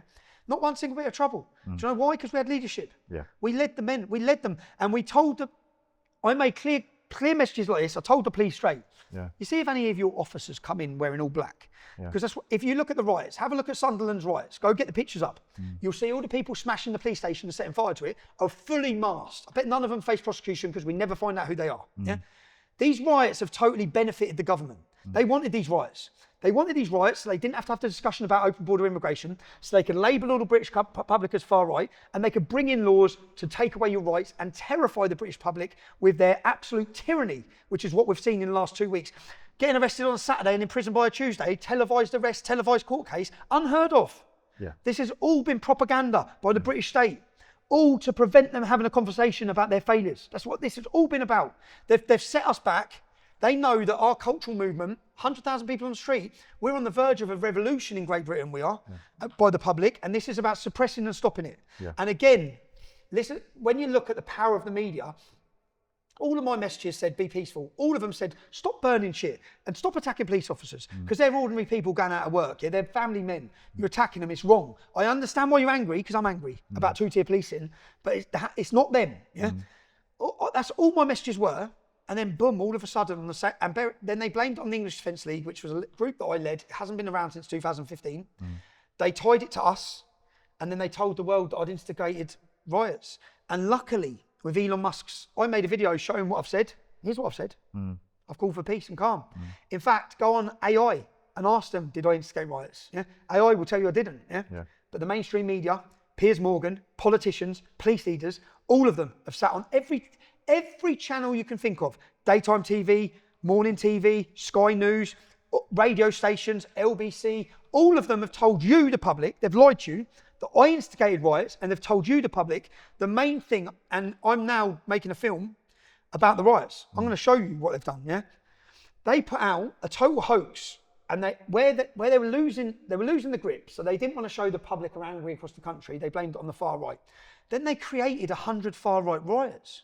They put out, across the whole country, in every local newspaper, every government body in that town, the hospitals, they were sending emails out, messages out saying there's going to be a riot by the far right tonight. All bullshit. Yeah. There was nothing planned. Yeah. There was one demonstration planned in Aldershot and it was peaceful. Yeah? But what they done, they mobilised the left, their communist little movements that were all paid to come out with the same banners saying the same thing against racism, against hate. They got images of that, and every national newspaper the next day run the same headline. Like, if you don't think you've got control media, have a look. I'm going to show you in this documentary. All controlled. There has been absolute tyranny by the state, and at the moment, the only chance we have is that we have I made a video showing that I didn't lie, so 7 million people watched that video, saying that I didn't call for violence, yeah? That's 7 million people that know the truth. The video I've made in the documentary I faced 2 years for, 46 million people so far have watched it. By the time they get me into a court and get me in prison, 50, 60 million people. What's the name of that documentary? Silenced. The only place you can watch it is on X, and they're going after Elon Musk. The only place you can watch it is on X. It's my pinned tweet, @TRobinson_New_Era. Watch the film. You will see that they don't... It's excellent. It's an excellent film. Really, really well made. It's good journalism. Yeah, it's good journalism. It's real journalism. Yeah. I thankfully was pushed to watch that 2 weeks ago, and then my perspective of you changed. I was like, oh, this guy's a journalist. Yeah. That's really your thing, is investigative journalism. Investigative, and I've done some great I've done Hope Not Hate, I've done Panorama, I've done a 5-part series on the rape of Britain. Do you know Ireland? When the trouble started flaring in Ireland last March with the immigration centres, I went straight to Ireland. My mum's Irish. I flew straight to Ireland, and do you know what I wanted to prove to everyone?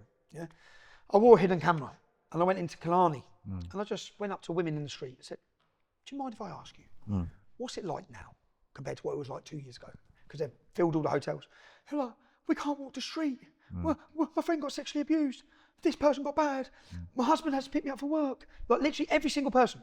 So I showed, and then I said to the women, okay, I'm a journalist from the UK. Can I just get a camera out and you say that? No. Yeah. I can't be on camera saying it. Yeah. So I showed that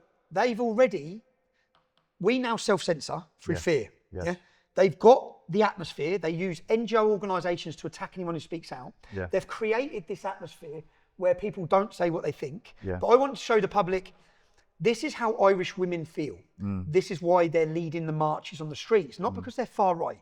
I went to Killarney, I went to all different towns, and I put together a fabulous piece. It's called Plantation 2, Rise of the Celts. And I took myself out of the documentary because I was going to, first of all, go to the demonstrations, but I didn't want the demonstrations, the uprising that was witnessing in Ireland being deemed as far right. It doesn't matter, they've done it anyway. Oh, really? So I didn't... You were worried that if they put your face on... I worried if I went to the demonstrations and interviews, they'd link me to the demonstrations. Yes. And do you know when COVID hit off, I didn't go on the demonstrations, which I felt very passionately about, because I didn't want them to be labelled far right. Yeah. I didn't want them to use me as a bullet to shoot them. Yes. But within a week, Google COVID far right, you all got labelled as far right anyway. Yeah. Ireland, you've all been labelled as far right anyway. Yeah. All of you, right? What you need to understand, it wouldn't matter if you had 1,000 black men on the street protesting about immigration, you're going to be labelled as far right and racist, okay? Those weapons and those words are used to instill fear in you. The message that we give and what we inspire people to do by not backing down, those labels don't matter anymore. And I can tell you that from absolute fact. I walk down the street, wherever I walk, I don't know how long your cameras are here for. Why don't we walk through Albufeira High Street? If you're happy to do I'll do it with you. Why don't we walk through Albufeira High Street and see the reception we receive? All right. See how the British public feel. Okay. I ain't been out like I can't remember. When I used to go out, I end up being unsociable. You all right, mate? How are you? You good? Keep it up. Cheers, bruv. Cheers, bruv. You all right, mate? How are you? I tell you what to do. Yeah, Listen. children, we've been trying to get this message across for years. Thank you for all When my your support. 75-year-old Nana is fucking phoning me up and coming over my house and going, have you seen that Tommy Robinson? I said, well, I have. And he's going, that man there is completely right. And that's a 75-year-old woman. Nana's on it. Come on, man. Someone man is made on it. Yeah, Thank yeah. you very much Cheers. for your No, advice. thank you, darling. Thank you, love. Thank you. Hi, how are you? Yes, all right. You all right, Well Dan? done, you. Well Cheers, Dan. Thanks. He said things have changed when my 75-year-old Nana is ringing me up saying, are you watching Tommy Robinson? He goes, my Nana. Come on, bub. Oh, mate, how are you? How are you, bub? Right? Yeah, good, man. We on the sesh? Yeah, good, Dad. You? You good?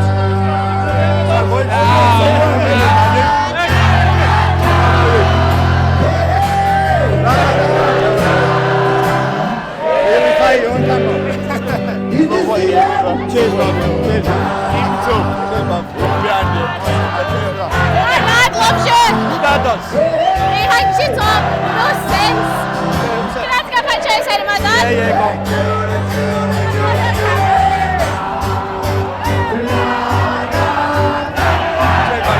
He likes you.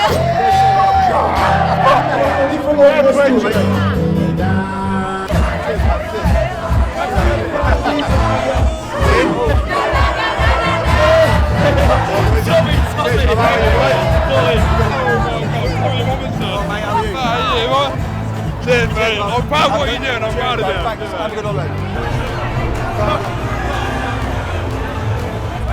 Right, lads. Yeah, sound, bub. Where are you from? Wales. Come on, lads. Have a good holiday. You are the real deal. Cheers. My G. What's up, Sound, brother? bub. Have a good holiday. Fair play, G. Yeah, of course, bub. I'm from Telford. Oh, yeah, fucking hell. You've been watching the Made in Britain. I've just let you know where I am. When they ain't going out, and I'll be left this country by then, so that's fine. Yeah, okay.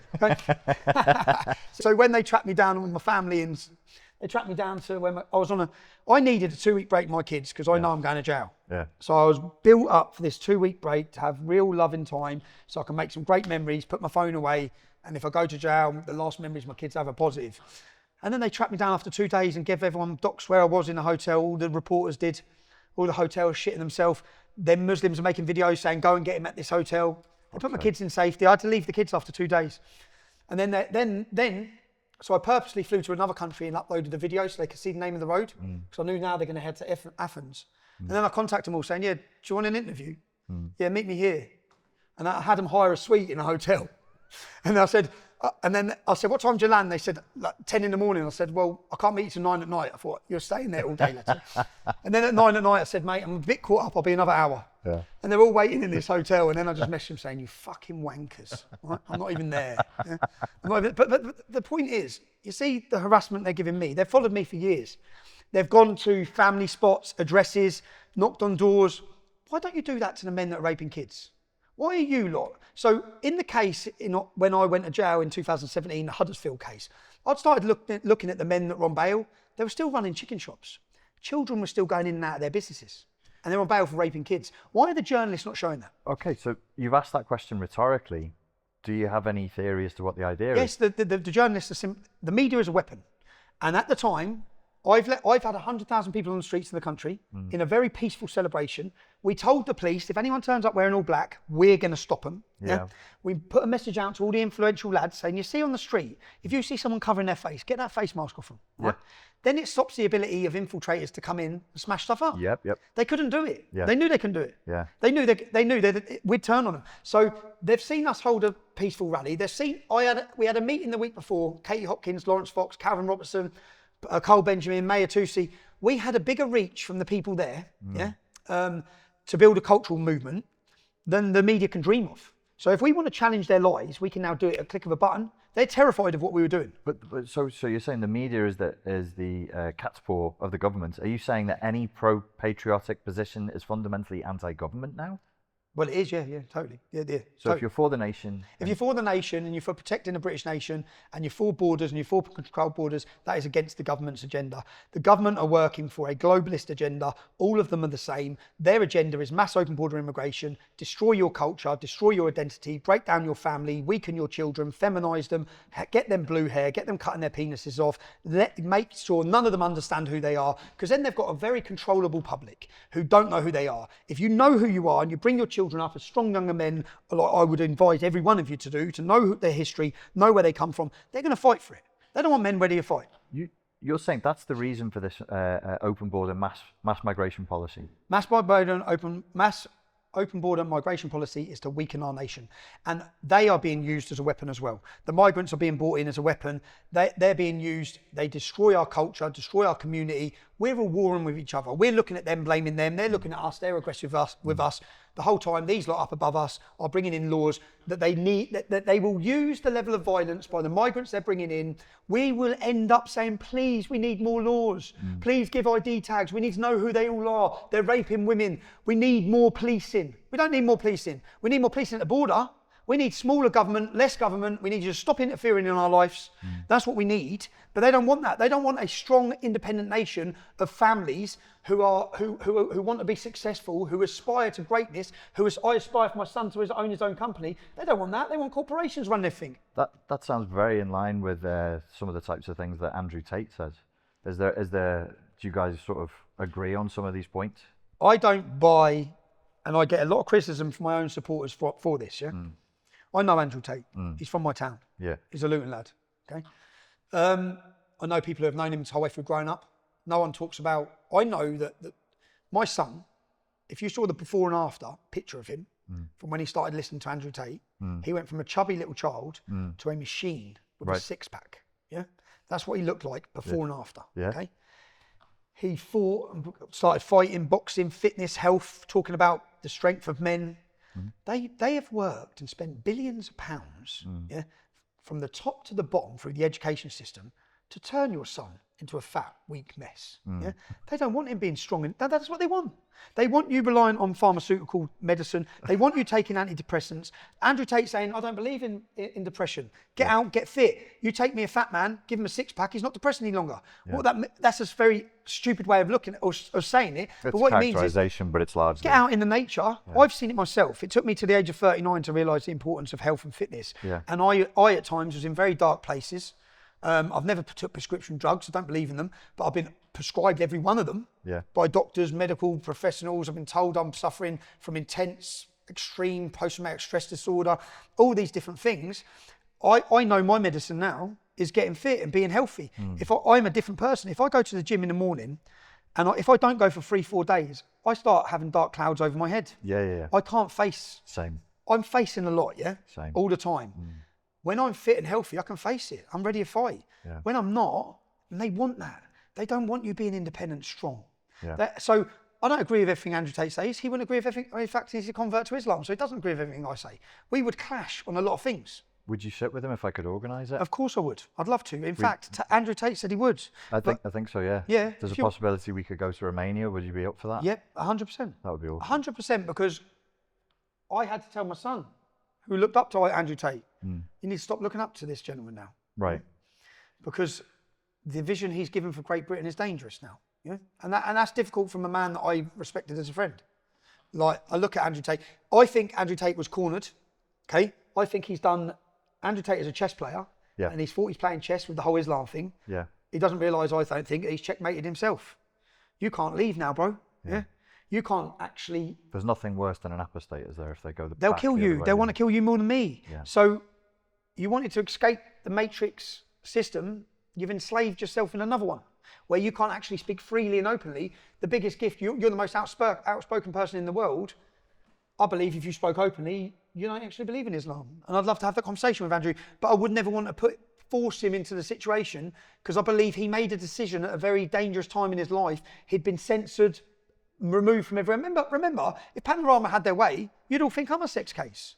You'd all think I'm Harvey Weinstein, yeah? And it's bullshit. So that's bullshit. Look at Russell Brand, very open about his sexual life.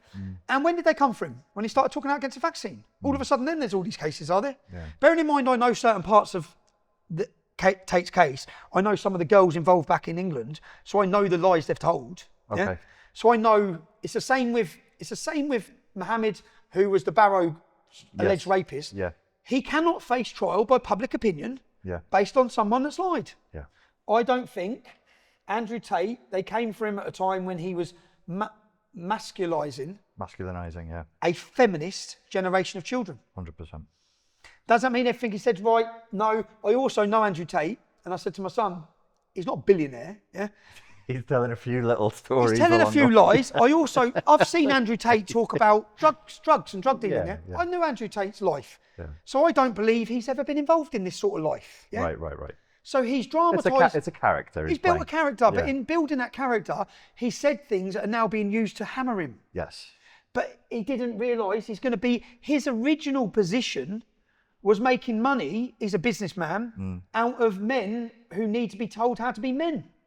So he was making these situations and talking about women in a certain way, but now he's in trouble for it. Do you think they've got anything decent on him, or do you think this is a harassment case now? They've had a year and nothing's been... If Andrew Tate didn't become the most influential man that he has become in strengthening young boys and telling them to escape the system, if he didn't, would he be facing charges? No. They wouldn't be after him if he didn't do that. So his major... I don't believe so. His major offence is remasculinising a population of men that are boys that they were Part of it was... I used to get my son when he was at school, still at school, but just saying to me, Dad, why have you got me in this slavery? Why are you listening to The Matrix? And then I'd get a video of all the rainbows at school saying, what am I doing here, Dad? I think I've got no argument here. In all honesty, he's right. Yeah. He's right. What are they teaching him? Yeah. What are they teaching him? But that was through Andrew Tate. So I can see over that 6-week period, I saw the influence he had in their generation. Yeah. And it was school summer holidays when he blew up. Yeah. He majorly blew up. So I wonder what they're going to do when he gets back to school. Because mixed with that, you've got loads of young kids who are making stupid comments as well, because they're young kids. Is that Tate's fault? Do you know what I mean? Teaching he's the most dangerous man in the world. My supporters, many of my supporters hate Tate. Why do they hate him? He converted to Islam. He said Britain would be better if it was Islamic. He's made unforgivable comments in that sense to people. And then many of them would also see the morality of how he earned his money. Many of them would question the morality. But then I asked those men, have you ever been to a strip club? Shut up then. Don't look at everyone else when you're in glass houses. And that's a Christian response, isn't it? You can't let him without sin cast the first stone. It's a Christian response. And many of my friends, as I said, I've got friends who are in jail, in and out of jail for mad crimes. I can't judge their crimes, man, or their lives, and they're still my friends. So do I think it's right that he was selling drugs? Do I think it's right that he stabbed someone or shot someone? No, I don't. Yeah. But then when you've grown up with people, it's the environment can lead you that way. I don't want to preempt it and steel man his position, but do you think so his idea, like I was listening to him a couple of nights ago, and he was saying, well, in Islam, you can't disrespect God. In Islam, and you can't, there are consequences to the disrespect of Islam as a religion. There's no consequences to the disrespect of the Christian religion. It's almost like he sort of sees it as like he's joined the strongest team. It's the strongest gang, which is why everyone converts in jail. Now, yes, Christianity's weak. Would it still be here if it was always that weak? No. Look at the Crusades. Yeah. But now it's become feminized and weak. And I believe people have infiltrated the church who don't even believe in Jesus. Yeah. They're pushing a Marxist belief onto people. Right. Same with the Catholic Church, same with all the churches in the West. It's still strong in Hungary, still strong in Poland. Yep. It's still strong in Africa. Yep. Yeah. Yep. But I think that Andrew Tate has looked at it. He doesn't talk about Muhammad either. Yeah, so he talks about God. What, is it good that people want to kill you because you say something about religion? No, it's not. I believe in total freedom of speech. People should, if your religion is that strong, it should be open to criticism. Absolutely. And it should survive criticism. Absolutely. It's total cowardice and weakness and pathetic that you want to beat people up for talking about Islam. You shouldn't silence people. Your ideology should be so strong, or your philosophy should be so strong that you don't silence anybody because you believe in it. Because it stands up to criticism. But Islam has certainly filled a void. And Islam is many people need direction in life and told what to do. Many people, yeah? Islam does that. And Islam has some fabulous parts that would attract you to it. But it's not a buffet. That's what I keep saying. It's not a buffet. You can't think, I like this bit, but I'll ignore that bit. Because that bit is the bit that's caused this to blown up and this woman to be raped. So you can't think, well, the community side of Islam, at times I'm envious of it. Yeah. When I look at Luton and I look at their strong, close-knit community and how together they are, Yeah. it's gutting to see how weak we are.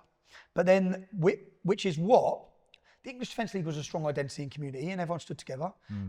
Any cultural movement, obviously I've learned, I don't think it's right. I left the English Defence League in 2015 because I didn't think it was right to be marching the way we were through my hometown again. Yeah. The first times it was, send a message to them, let the government know we're not happy here, yeah? Yeah. Beyond that, it wasn't right, so I stopped that. Why was it not right? Because we were helping the radicals. You were working against your own objectives. We were helping them. We had problems that needed airing and we needed to air them in a certain way. No one was listening to us. No one wanted to sit down with us. So we went, bang, here you go. Listen, now we've got to listen. Yeah? We're on the streets, you better listen. So that's how we went. I was at 25 years old. By the time I was leading EDL at 30, I'm thinking, I don't want the EDL to come back from my hometown. Yeah.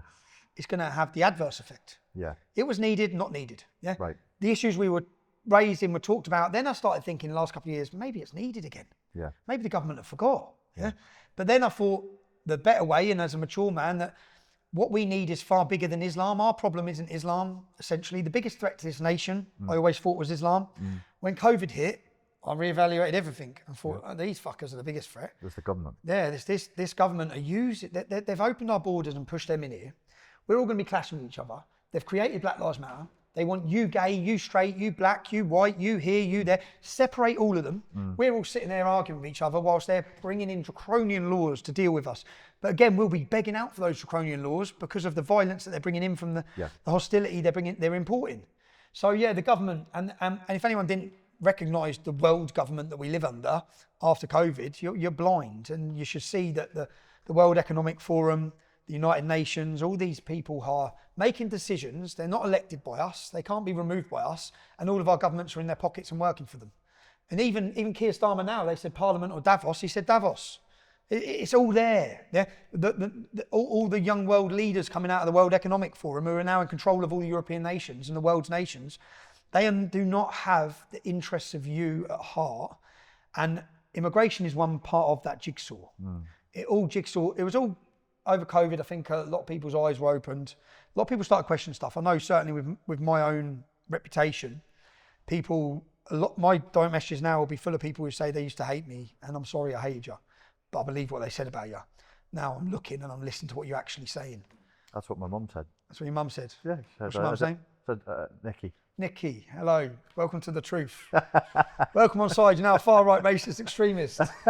Hey, Keir Starmer's coming for you next. Yeah. She was like, I didn't use this, but now I really think he has some very good things to say. I said, I'll tell him that, Mum. I'm sure he'll be desperate. It's the reason why when I give my presentation at Oxford University, and I take satisfaction from that. I walked into Oxford University, for me, bearing in mind I'm from a working class place in Luton, and I think I started my speech saying, from the streets of Luton town to the Oxford Uni. Here we are. Yeah, here we are. We made it, okay? We made it. Do I want to be there? And my view is, I even think, the establishment. I think Nigel Farage wants to be part of the establishment. I want to tear it down. It's a big difference between two of us.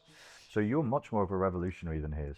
I'm fed up. That we need working class people in power. Yeah, 90% of Labour's MPs are privately educated. Eton, Oxford, they know Cambridge. Nothing about us. Yeah, we need true representation. And if we can't have it, remember, politicians are cowards. We've seen. They wouldn't talk about these things. Nigel now talks about certain things that he wouldn't have spoke about because he knows the mood of the country shifted. He may have thought them 5 years ago, but didn't talk about them.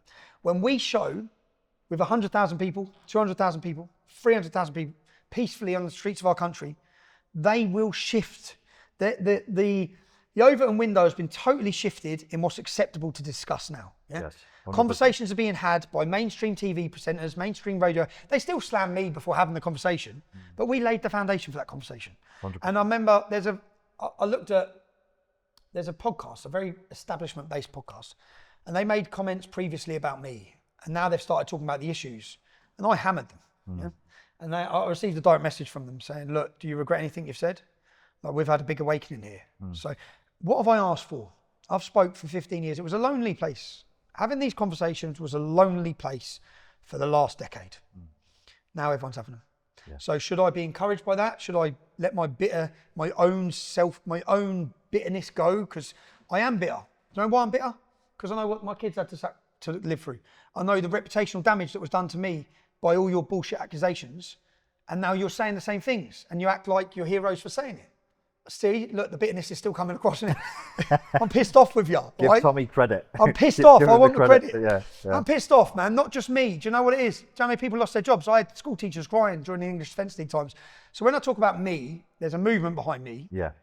It's not just me. It's not about me. It's about a movement of people. Like when I walk to court on the 28th of October, I'm not alone. There's an army coming. Yeah. And there's an army of activists now online. And you might want to lie about me, but just read the comment section. That's why they have to turn them off. Yeah. Every journalist and every newspaper for years now, whenever they mention me, turns off the comment section. Why? Cowards. You're getting hammered. You're getting hammered, mate. You're getting hammered in the ratios. Tommy, I know that you need to spend some more time with your kids. I really appreciate you coming in. Are there any final thoughts you want to leave people with before we wrap this?